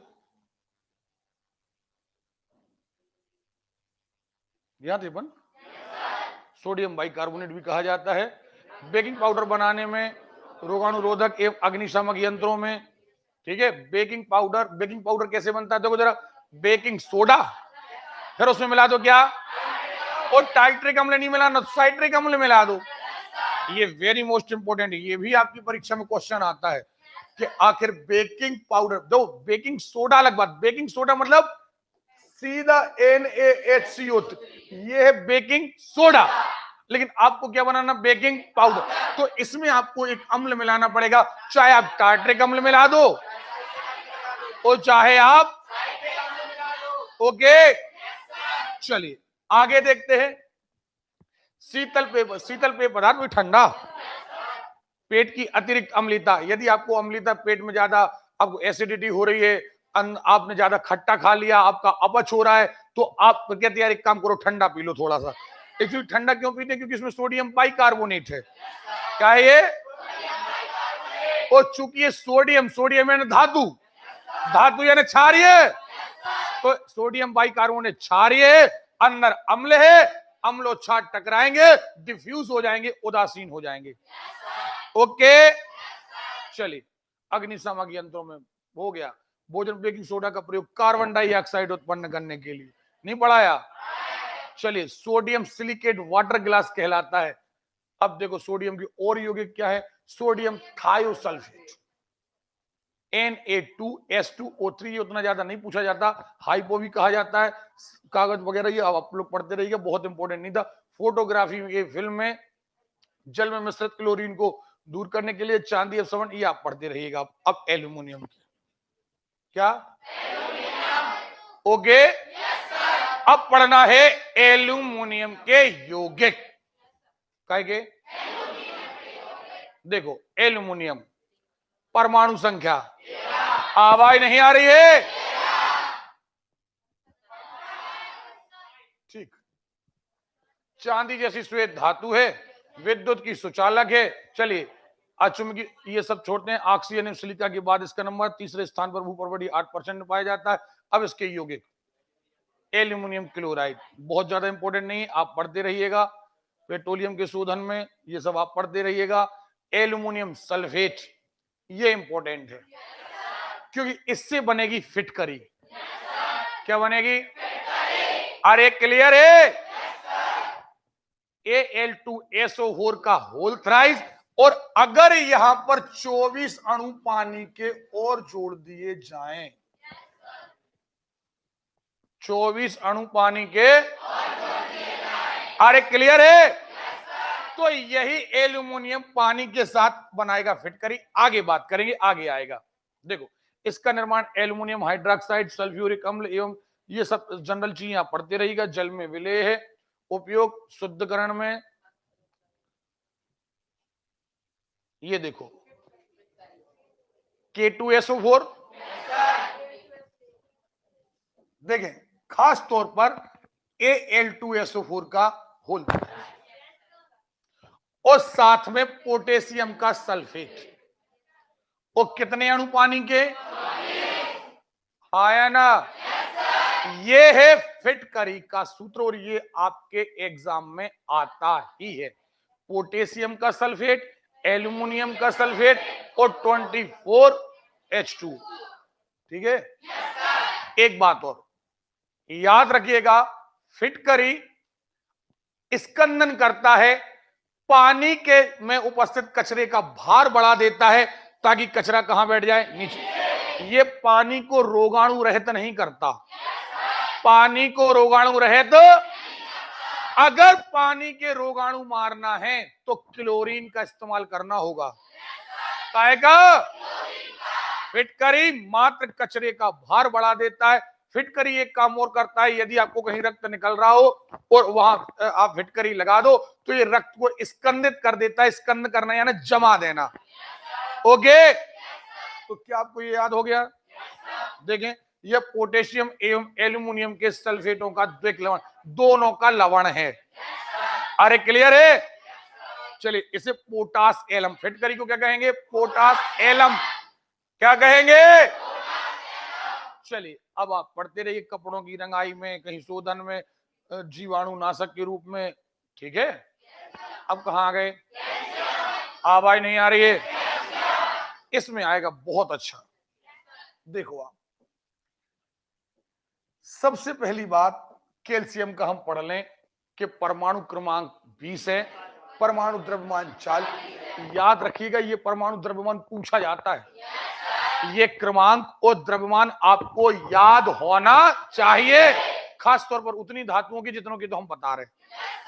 ओके, अब देखो आप, कैल्शियम, सबसे पहली बात, एक होता है CaO और ये है कैल्शियम ऑक्साइड, और ये कहलाता है चूना।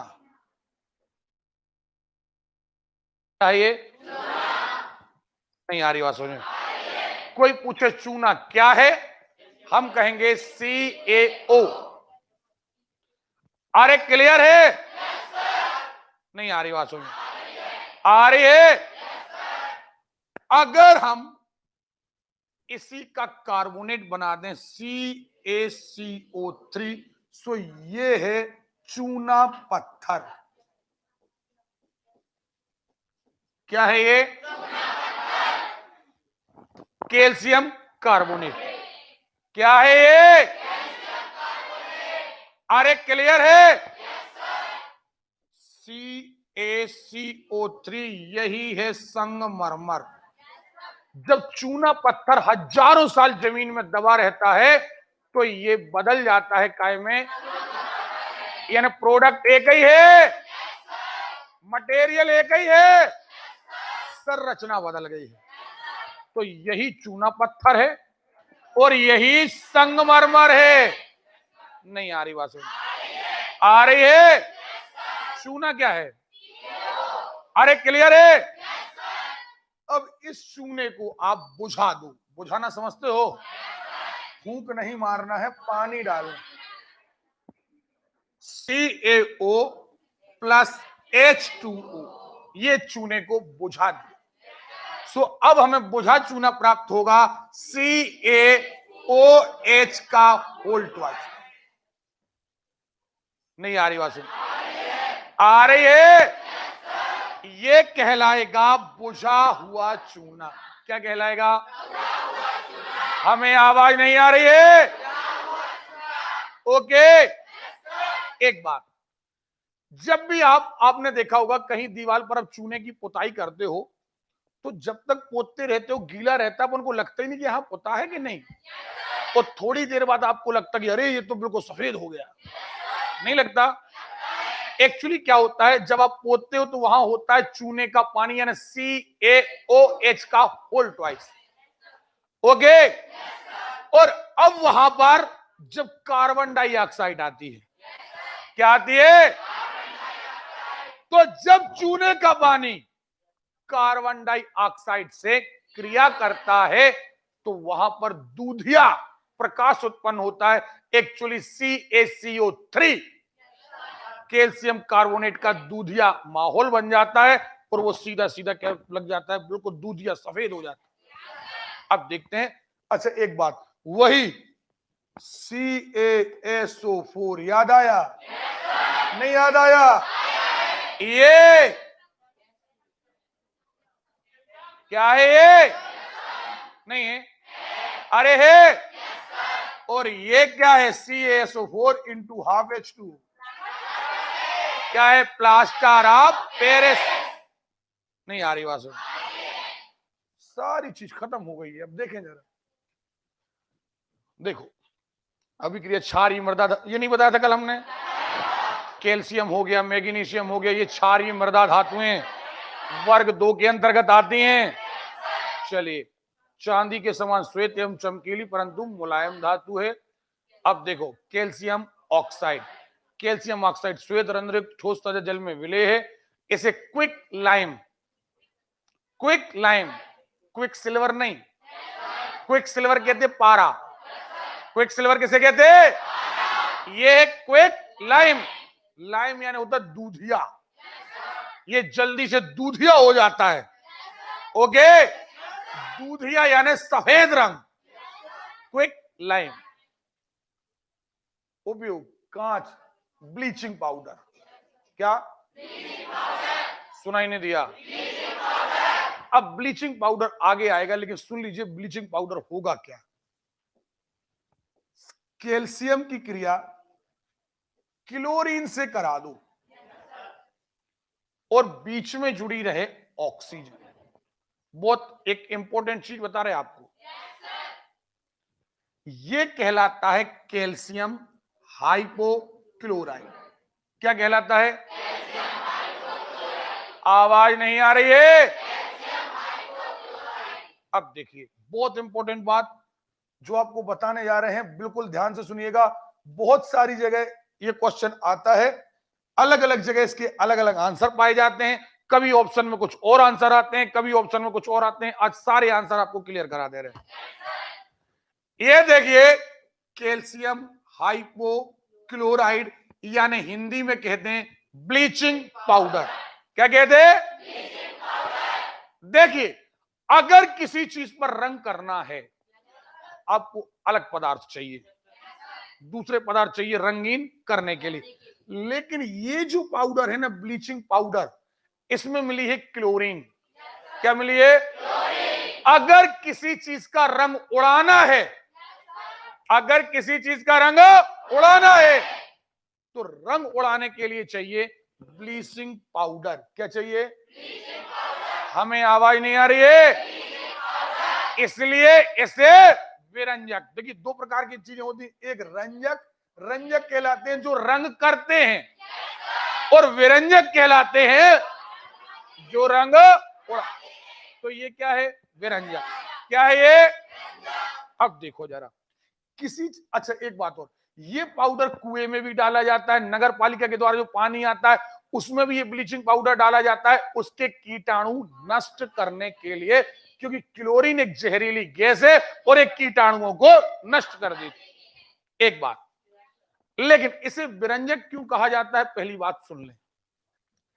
जैसे आपने देखा होगा कहीं फूल लगे रहते हैं, अच्छे बढ़िया आज लाल हैं, थोड़े दिनों बाद वो सूख जाते हैं, तो आपने देखा होगा कुछ दिनों बाद फीके पड़ जाते हैं। आपने एक बात और सुनी होगी, यदि कपड़े आप ज्यादा देर तक लगातार धूप में डालें तो आपकी शर्ट पता चला काली सी भूरी सी हो गई। सुना? आपके कपड़े पहले डार्क थे, हल्के से रंग उड़ जाता है। ये रंग उड़ने की प्रोसेस क्या है देखें आप। हमारी प्रकृति में एक गैस पाई जाती है ऑक्सीजन। क्या? ऑक्सीजन। और जब ये ऑक्सीजन अलग अलग हो जाती है तो ये मात्र बचती है केवल O, और इसे हम कहते हैं नवजात ऑक्सीजन। क्या कहते हैं? हमें आवाज नहीं आ रही है? ओके। पूरी नवजात ऑक्सीजन का एक काम है कि जहां से गुजरती है वहां का रंग उड़ा देती है। काम किसका है? नवजात। आवाज नहीं आ रही है? आपकी कहीं शर्ट डली है, नवजात ऑक्सीजन गुजर जाएगी, रंग उड़ जाएगा। कहीं रंगीन फूल लगे हैं, नवजात ऑक्सीजन निकल जाएगी, रंग। तो एक्चुअली रंग उड़ा कौन रही है? ऑक्सीजन नहीं, नवजात ऑक्सीजन। ओके। लेकिन ये जो क्लोरीन है, क्लोरीन और सल्फर डाइऑक्साइड, ज्यादातर मामलों में क्लोरीन, ये गैस ऐसी है कि ये जहां उपस्थित होती है ये ऑक्सीजन को नवजात ऑक्सीजन में बदल देती है। ऑक्सीजन को जहां से क्लोरीन गुजरती है वहां से ऑक्सीजन को काय में बदल देती है। तो ऑक्सीजन काय में बदलेगी और नवजात ऑक्सीजन क्या करेगी? रंग उड़ा देगी। क्या उड़ा देगी? तो अब एक्चुअली अगर ये ना होती तो नवजात ऑक्सीजन ना बनती, नवजात ऑक्सीजन ना बनती तो रंग ना उड़ता। अतः इसे रंग उड़ाने वाली गैस कहा जाता है। किसे? आवाज नहीं आ रही है। इसलिए ब्लीचिंग पाउडर को क्लोरीन की उपस्थिति के कारण विरंजक चूर्ण कहा जाता है। क्लियर हो गया? तो कभी अगर आ जाए ऑप्शन में, कई बार आता है कि रंग उड़ाने वाली गैस नवजात ऑक्सीजन, तो ये भी सही है। क्लोरीन आता है तो ये भी सही है। विरंजक चूर्ण ये है, और इसी से पानी साफ किया जाता है, क्योंकि क्लोरीन जो है वो छोटे छोटे कीटाणुओं को मारता है। ओके, चलिए, पानी साफ करने के लिए दो मेथड, एक परावैंगनी किरणें, जो आप फिल्टर वगैरह खरीदते हो लाइट वाले, उसमें परावैंगनी किरणें निकलती हैं, और अदरवाइज नहीं तो ब्लीचिंग पाउडर। देखो, ब्लीचिंग पाउडर सीमेंट मोटर के निर्माण में, अब देखें दूधिया चमकदार प्रकाश उत्पन्न करने में, अब ब्लीचिंग पाउडर देखते हैं अपन है क्या। दो, सबसे पहली बात तो अभी पहला यौगिक पढ़ा था हमने, क्या? कैल्शियम कार्बोनेट पढ़ा। कैल्शियम कार्बोनेट अब आप पढ़ते रहना कहीं चली जी। अच्छा, एक बात, ये कैल्शियम कार्बोनेट जो है ना, ये कैल्शियम कार्बोनेट चूने का पत्थर तो है ही, साथ में आपने अंडे का कवच देखा होगा। अगर आप देखोगे कि जितने जीव ऐसे हैं जिनके ऊपर एक हार्ड कवर पाया जाता है, वो एक्चुअली क्या होता है? Calcium carbonate. क्या होता है? अरे क्लियर है? देखे सीमेंट वगैरह, अच्छा सीमेंट का भी एक बहुत इंपॉर्टेंट ये एलिमेंट है कैल्शियम, कैल्शियम का कार्बोनेट, ठीक, सीमेंट में पाया जाता है। ब्लीचिंग पाउडर CaOCl नहीं पढ़ाया?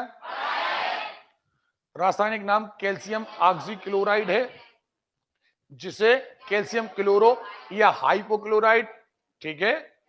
देखो, ब्लीचिंग पाउडर ठोस बुझे चूने से क्लोरीन प्रवाहित कर बनाया जाता है। देखो, ठोस बुझे चूने से, ठोस, अगर बुझा हुआ चूना रखा है लेकिन कौन सा? ठोस, और उस पर कौन सी गैस प्रवाहित कर दो? क्लोरीन, सो बन जाएगा ब्लीचिंग पाउडर।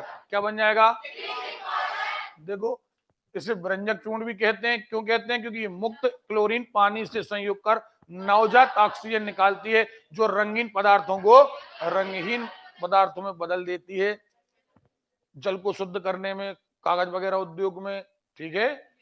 अब देखो, जिप्सम अथवा कैल्शियम सल्फेट, देखो ये गलत टाइप हो गया है, ये गलत टाइप हो गया है, आप समझ जाइए, ये गलत टाइप हो गया है।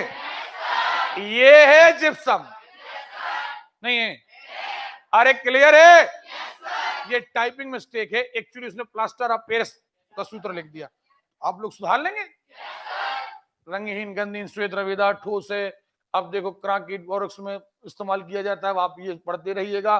प्लास्टर ऑफ पेरिस, देखो प्लास्टर ऑफ पेरिस के दो सूत्र होंगे, या तो आप इसे डबल करोगे तो इसे सिंगल रहने दोगे, या इसे सिंगल है तो इसे हाफ कर दोगे।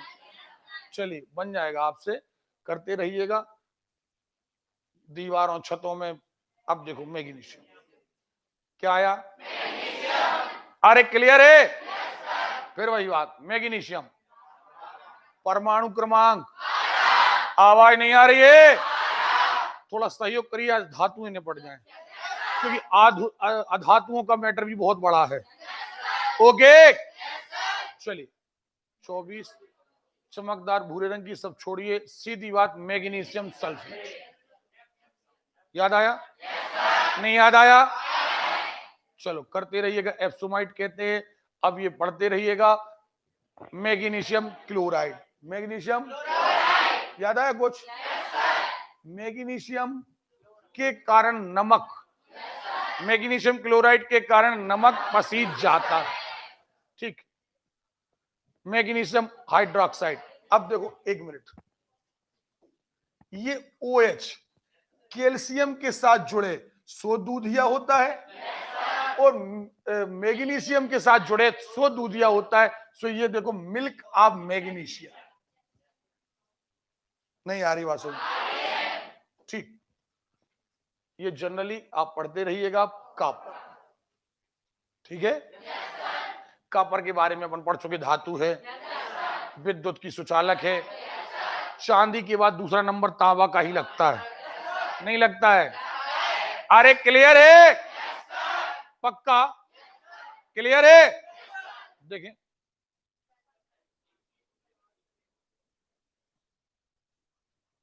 प्रकृति मुक्त अवस्था और क्रिया में दोनों में पाया जाता है कॉपर सल्फेट। ठीक, कॉपर सल्फेट नीला थोथा, नीला कसी। अब यहां आप पहले हमारी बात सुन लो, क्यों नीला? आपने तांबे की मूर्तियां देखी? ये सल्फेट जो है एक प्रकार का अम्ल है।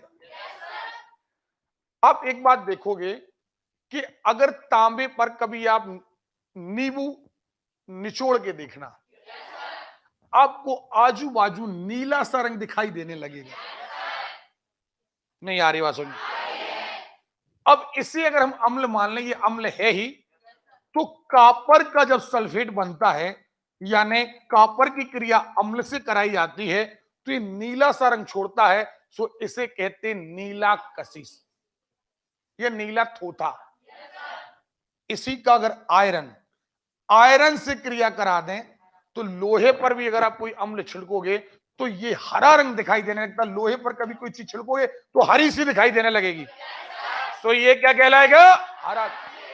नहीं आ रही बात समझ में? आ रही है। और यदि यही चीज आप जिंक के साथ जिंक के साथ अम्ल की क्रिया कराओगे, तो यही उजला दिखाई देने लगेगा।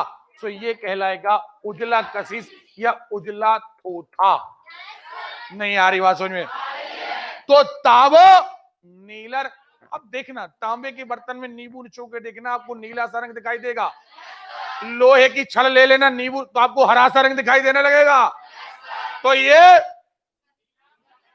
बोलो, कॉपर सल्फेट, कॉपर की क्रिया अम्ल से नीला, नीला कशिश, आयरन की क्रिया सल्फेट से क्या?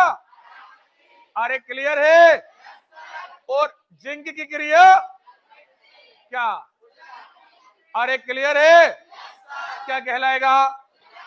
उजला कशिश कहलाएगा या उजला थोथा कहलाएगा?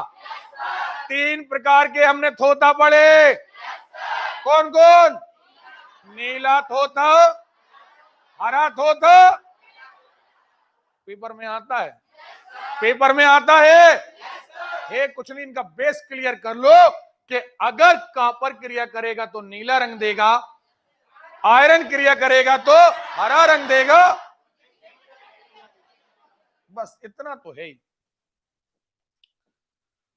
कवकनाशी के रूप में, विद्युत लेपन के रूप में कॉपर का उपयोग तो विद्युत में ज्यादातर है, क्यूप्रिक नाइट्रेट। ठीक, अभी आप पढ़ते रहिएगा।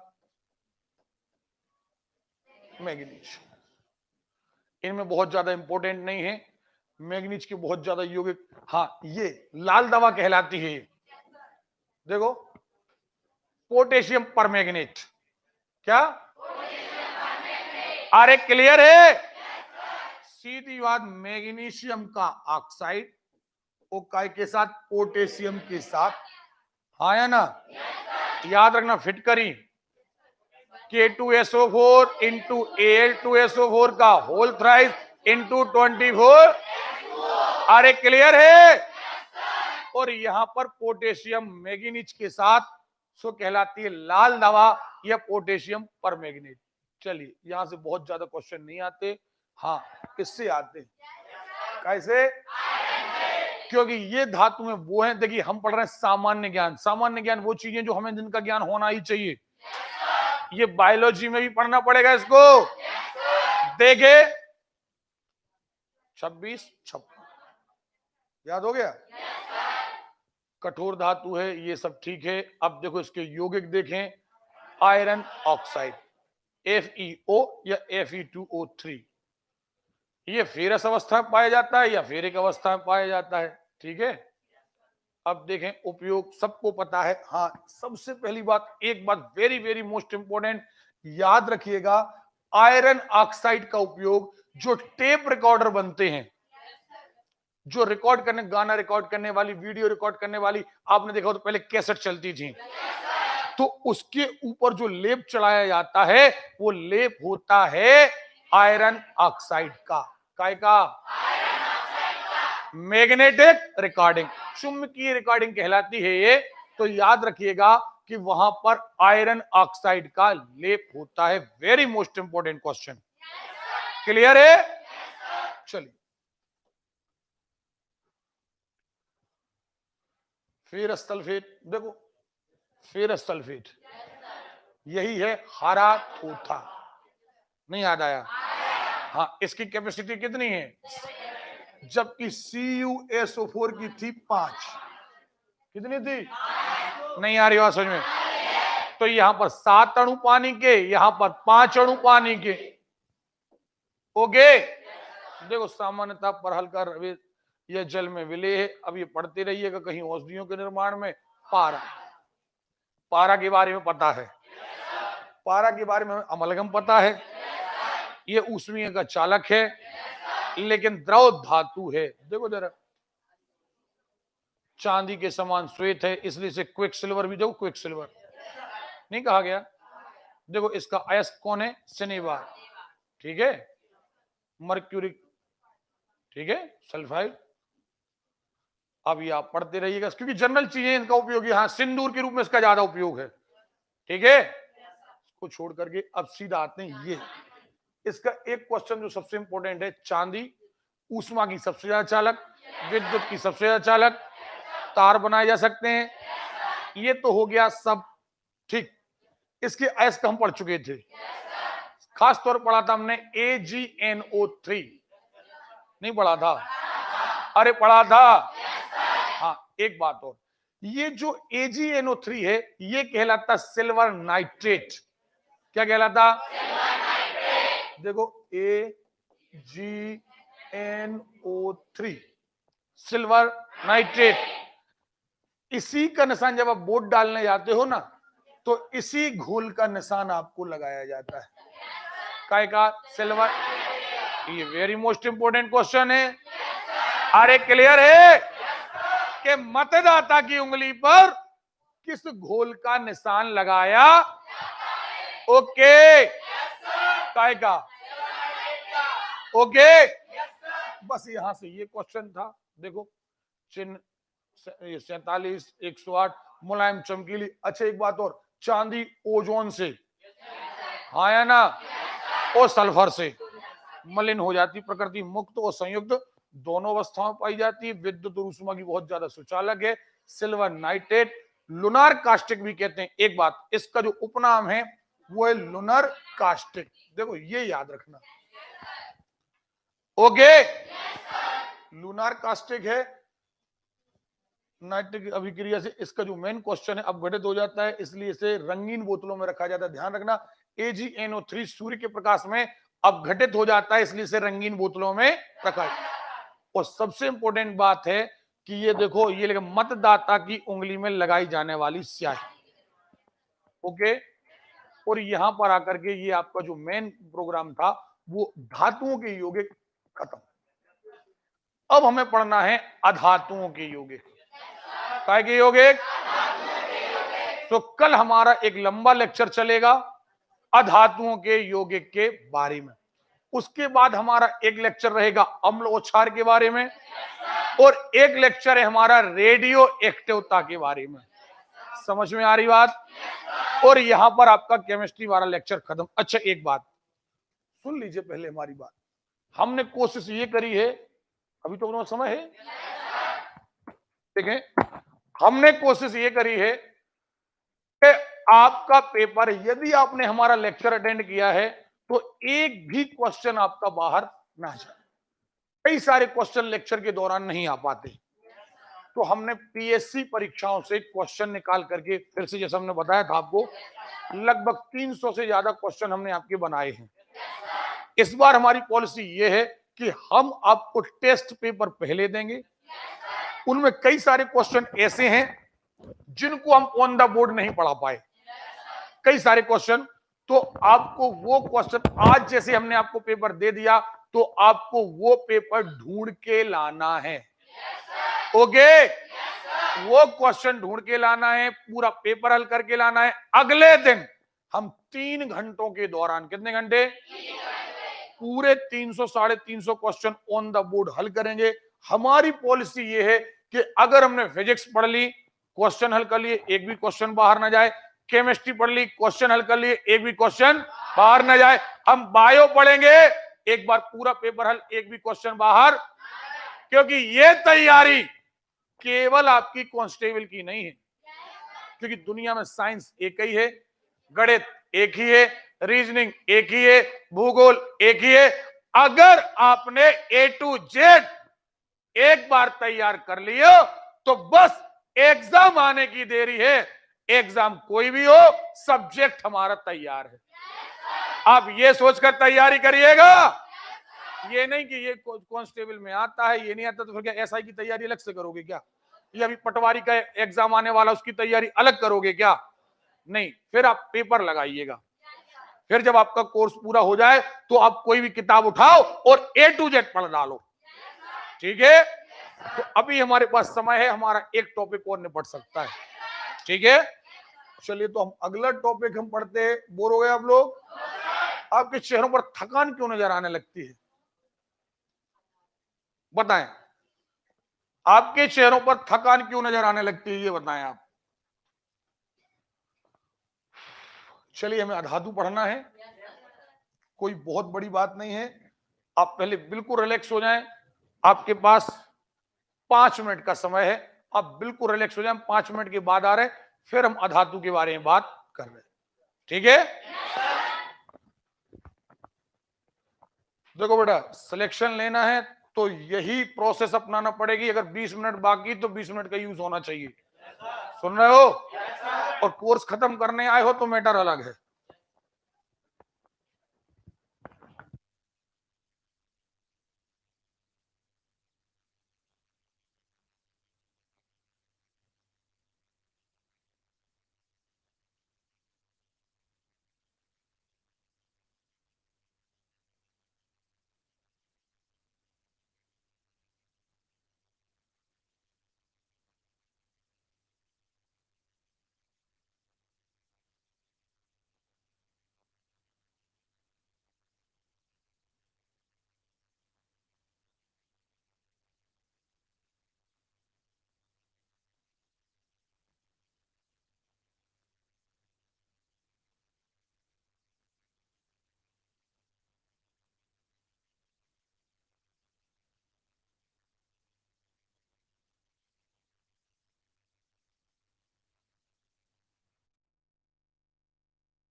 बताएं, आप लोग 10:30 बजे तक बैठ पाएंगे? सच बता दीजिए, कितने लोग हैं जिनको इमरजेंसी जाना होगा 10 बजे? क्योंकि ये सबसे पहला टॉपिक आएगा हाइड्रोजन। सुन लीजिए, और हाइड्रोजन में बहुत सारे टॉपिक हैं। कहीं हाइड्रोजनीकरण है, कठोर जल है, मृदु जल है, और भी बहुत सारी क्रियाएं हैं। तो या तो आप बता दीजिए, आप अगर आधा घंटा और बैठ सके एक्स्ट्रा तो अपने पास 45 मिनट में हाइड्रोजन वाला पूरा चैप्टर खत्म हो जाएगा। और यदि आप नहीं बैठ सकते हैं तो फिर हम अगले दिन शुरू कराएंगे। नहीं, साफ बता दीजिए कितने लोगों को जिनको जाना है, स्पष्ट तौर पर बताइए कितने लोगों को जाना है। कितने लोगों को जाना है वो निकल जाए। नहीं, प्लीज निकल जाइए, क्योंकि बहुत कम लोग हैं जिनको जाना है। निकल जाइए, जिनको जाना है वो निकल जाइए। नहीं, जिनको ड्यूटी जाना है, कोई काम हो। देखो यार, सुनो सारे लोग, आपने हमें मात्र और मात्र 2 महीने का टाइम दिया है। और हमारी रणनीति कभी ये नहीं रही है, पहले मेरी बात सुन लो अच्छे से, फिर आप आगे बात करना, ठीक है? देखिए, आपने हम पर भरोसा जताया, एक बात। दूसरी बात यह कि शायद आपको इस बात की अहमियत हो या ना हो, लेकिन चूंकि हम 10 साल से इस फील्ड में हैं तो हमें अहमियत पता है कि अभी ये चांस आया है, ना जाने अगला चांस कब आए। समझ में आ रही बात? 1 साल बाद आएगा, 10 साल बाद आएगा, 4 साल बाद आएगा, किसी को कुछ पता नहीं है। आपने हम पर भरोसा जताया है, आपके माँ बाप ने हम पर भरोसा जताया है, तो हमें सारी मेहनत लक्ष्य प्राप्त के लिए करना है। हमारा ये कहीं सोचना नहीं है कि हम साइंस पढ़ा दें, आज का दिन निकल गया, कल का दिन निकल गया, क्योंकि अगर ये चांस निकल गया तो याद रखिए जीवन में बहुत बड़ी अपॉर्चुनिटी आपके हाथ से गई। समझ में आ रही बात? और हो सकता है आपको इस बारे में ज्ञान ना हो, लेकिन एक टीचर होने के नाते हम स्वयं से नजरें नहीं मिला पाएंगे अगर हमने आपका भविष्य खराब किया अपने बिजनेस के लिए कि यार कोचिंग चलाना है, जल्दी से केमिस्ट्री निपटा दो, जल्दी से विज्ञान निपटा दो। ये निपटाने वाली राजनीति में हम स्वयं से नजरें नहीं मिला पाएंगे। इसलिए आपने देखा हम एडमिशन उन्हीं बच्चों को दे रहे जो युद्ध स्तर पर पढ़ने के लिए तैयार हैं। याद है ना आपको? कारण यह है कि पढ़ना ए टू छोड़ना कुछ है नहीं, और साल भर का कोर्स हमें कितने दिन में पढ़ना है? मात्र 2 महीनों में पढ़ना है। तो यार कुछ तो स्ट्रगल करना पड़ेगा। ओके, आप याद करोगे। देखिए, मैं अदर क्लासेस की बात नहीं कर रहा, वो क्या कर रहे हैं, वो कह रहे हैं हम कोर्स करा देंगे। आप याद रखिएगा, जब आप एग्जाम देने जाएंगे, आपके अदर क्लासेस के लोग एग्जाम देने जाएंगे, उन्होंने बोला है, कोई कह रहा हम 2500 में कोर्स करा देंगे, कोई कह रहा हम 3500 में कोर्स करा देंगे। वो एक रेट तय करे हैं। आप एक बात बताइए, ईमानदारी से बताइएगा, जिन लोगों ने अभी एडमिशन लिया है, आप हमें फीस कितनी दे रहे? 1000 रुपए। 2 महीने का कितना हुआ? हमने कहीं बोर्ड पर नहीं लिखा कि 2000 में कोर्स कंप्लीट, नहीं लिखा हमने। क्यों नहीं लिखा? क्योंकि हम अपनी मेहनत की कीमत लगा ही नहीं सकते। आपने हमें मंथली चार्ज दिया है, आपने हमें कोर्स का चार्ज नहीं दिया। कोर्स तो 10,000 रुपए का है। एक्चुअली बस मौका है, सामने भर्ती है, और हम उसकी वक्त की नजाकत को देख करके एड़ी चोटी का जोर आपके लिए लगा रहे हैं। हमने कोर्स का पैसा आपसे नहीं लिया, इसीलिए मेरे एड में कहीं नहीं लिखा मैंने इतने रुपए का कोर्स, कहीं लिखा। दूसरे भले कीमत लगा सके अपने कोर्स की, उसका कारण एक है बेटा, ईमानदारी बताएं, आप मेरे कोर्स का पैसा 2000 रुपए कीमत नहीं लगा सकते मेरी। आप समझ रहे हो? क्योंकि आपके लिए दिन रात मेहनत, मैं और मेरा स्टाफ दिन रात मेहनत कर रहे, एक एक चीज टॉपिक निकाल करके ला रहे हैं। सो आप उस चीज को समझें। ये दिमाग में जो आपने एक फितूल बिठा रखा, 9:30 बज गए, 10:30 बज गए या 10 बज गए, अब हमें घर जाना है, ऐसे स्टूडेंट मेरे यहां मत बैठे। क्योंकि जैसे जैसे एग्जाम पास में आएगा, प्रेशर बढ़ेगा, तो निश्चित तौर पर हमें टाइमिंग तो बढ़ाना पड़ेगी। टाइमिंग नहीं बढ़ाएंगे तो आप बताइए कैसे हम 6 मार्च को पेपर दे पाएंगे? हम वो 6 मार्च को केवल हमें यह कहकर पेपर नहीं देना है कि हमारा कोर्स खत्म हो गया। एक्चुअली आपके अंदर इतना विल पावर होना चाहिए कि सर हम पेपर देने जा रहे हैं और हमारा सिलेक्शन होगा ही। सुन रहे हो? वो विल पावर, वो चमक हमें आपके शहरों में चाहिए। सुन रहे हो? हमें कोर्स खत्म करने वाली रणनीति नहीं चाहिए। इसलिए पहली बात, आप अपने दिमाग से हैबिट निकाल के आओ कि 10 बज गए, कोचिंग का खत्म हो गया टाइम, हम वर्क को लेकर चल रहे हैं, हमारा वर्क टाइम होना चाहिए, ना कि टाइम टेबल। वर्क टेबल आज हमें इतना खत्म करना है। सुन रहे हो? दूसरी बात, हम उसमें बाउंस नहीं कर सकते। अगर हम बाउंस करेंगे और वही क्वेश्चन आपके पेपर में आ गया तो बताइए फिर कोचिंग करने का मतलब क्या निकला? सुन रहे हो? इसलिए आप दिमाग में, सारे लोग, कई सारे लोग नए आए हैं, मैं उनको भी ये बात बता दूं कि आपके कोर्स का मैंने कहीं पैकेज नहीं बनाया। आपका मंथली पैकेज है, मंथली आप मुझे फीस दे रहे हैं, लेकिन एड़ी चोटी का जोर मैं इसलिए लगा रहा हूं कि कल जब आपसे या आपके माँ बाप से मुलाकात हो तो आप कहीं, ये जो शहरों में फैला रहता है ना कि अरे यार कोचिंग वाले तो लूटते हैं, वो पैसा कमाते हैं, तो कम से कम आपका जमीर ये ना कह सके कि नहीं हमारे सर ने लूटा है। आपको ये लगे कि फीस तो हमने दी है लेकिन इससे 10 गुना मेहनत हमारे सर ने की है। तो हम आपके अवसर को देखकर मेहनत कर रहे हैं, ना कि कोर्स देखकर। समझ में आ गई बात? तो आप कल से जब क्लास आए तो हो सकता है आपकी क्लास 10:15 बजे छूटे, हो सकता है 9:45 बजे छूट जाए, और कई बार 10:30 भी बज जाए, क्योंकि टॉपिक खत्म करेंगे। क्योंकि अगर टॉपिक खत्म नहीं किया, अब देखिए जैसे मान के चलिए आज हमने दिन बढ़ा दिया, तो अभी हमारा एक अम्लीय, देखो अभी सॉरी अधातुएं बाकी हैं, तो एक हमारा अम्लीयता वाला चैप्टर बाकी है, और एक हमारा रेडियो एक्टिवता वाला चैप्टर बाकी है, और एक दिन अभी हमारा टेस्ट होना है। तो हमारे तो 7-8 दिन काय में लग गए, केमिस्ट्री में लग गए। और ऐसे अगर हम मान के चलिए 8 दिन एक में लगाएंगे तो कुल मिला के हमारे पास 60 दिन शेष है कुल मिलाकर। तो फिर हम कैसे हर सब्जेक्ट कर पाएंगे? 12 सब्जेक्ट खत्म करना है अपने को। हमारी बात समझ रहे हो? तो थोड़ा सा आप अपनी हैबिट बदलिए। जिनको ज्यादा काम रहता है वो उठ करके चले जाएंगे, मुझे कोई दिक्कत नहीं, ठीक है। लेकिन बाकी सारे स्टूडेंट जिनको बिल्कुल, और एक बात याद रखना बेटा, आप एसआई की तैयारी करोगे, याद रखोगे आप कि हमारे सर ने कांस्टेबल की तैयारी कराई थी, लेकिन एसआई का भी एक क्वेश्चन ऐसा नहीं है जो हमसे ना बने। मात्र आपके 2 सब्जेक्ट ड्यू रह जाएंगे, एक अंग्रेजी और एक हिंदी।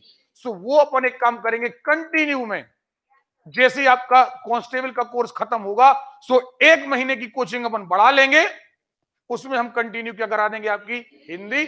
सो आपको जो भी पेपर देना हो, चाहे रेलवे का देना हो, चाहे एसआई का देना हो, सो आप हमेशा के लिए बिल्कुल फुर्सत हो गए। फिर हम आपको बाकी 15 दिन में आपको ये भी सिखाएंगे, लास्ट 15 दिन में जब हम आपका बैच खत्म करने लगेंगे, कि कोई भी नई पुस्तक यदि आपके हाथ में आती है तो उसे स्टडी कैसे करें।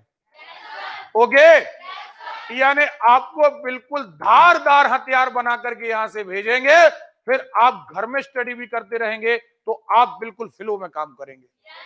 ओके, तो कल से थोड़ा सा आप लोग, और दूसरी बात, ये जो अपना आधा घंटा, देखो 7:30 से क्लास थी अपनी, तो आधा घंटा का नुकसान तो अपना ऊपर हो गया, तो वो कहीं ना कहीं कवर करना है। कल से क्लास आपकी 10:30 तक रहेगी, ठीक है। 10:30 तक क्लास रहने में कितने लोगों को नुकसान है? ईमानदारी बताओ, कोई हम लड़ नहीं रहे आपसे, लेकिन कई लोग जैसे जॉब पे जाते हैं या कोई दिक्कत है, लेकिन हमें यार कोशिश तो करना पड़ेगी। अभी बायो है, बायो में बहुत लंबा लेक्चर है, अगर उसे 1 हफ्ते में खत्म करना है तो 2.5 घंटे एक लेक्चर चलना पड़ेगा, ठीक है। तो अगला टॉपिक हम हाइड्रोजन कराएंगे कल, क्योंकि हाइड्रोजन बहुत लंबा टॉपिक है, ठीक है। इसमें हाइड्रोजनीकरण है, कहीं वनस्पति घी, वनस्पति तेल से वनस्पति घी बनाना है, ठीक है। तो और किसी कुछ क्वेश्चन पूछना है?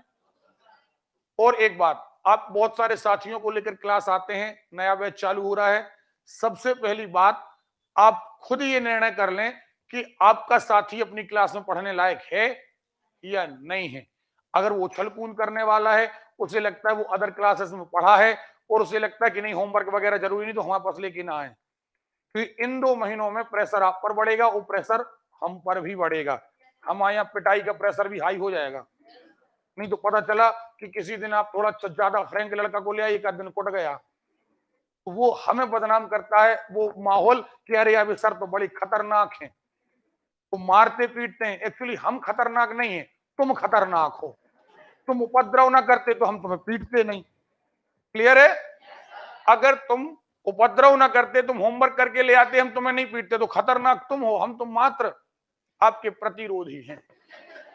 सो बदनाम हमें मत करो, आप अपने आप को देखो। यदि आप होमवर्क करके ला रहे, आप उपद्रवी नहीं हो, आप शालीनता के साथ बैठते हो, तो मैं तो किसी को टोकना भी पसंद नहीं करता। चलिए, तो अब आज निकल जाए आप, कल से हम हाइड्रोजन पढ़ेंगे।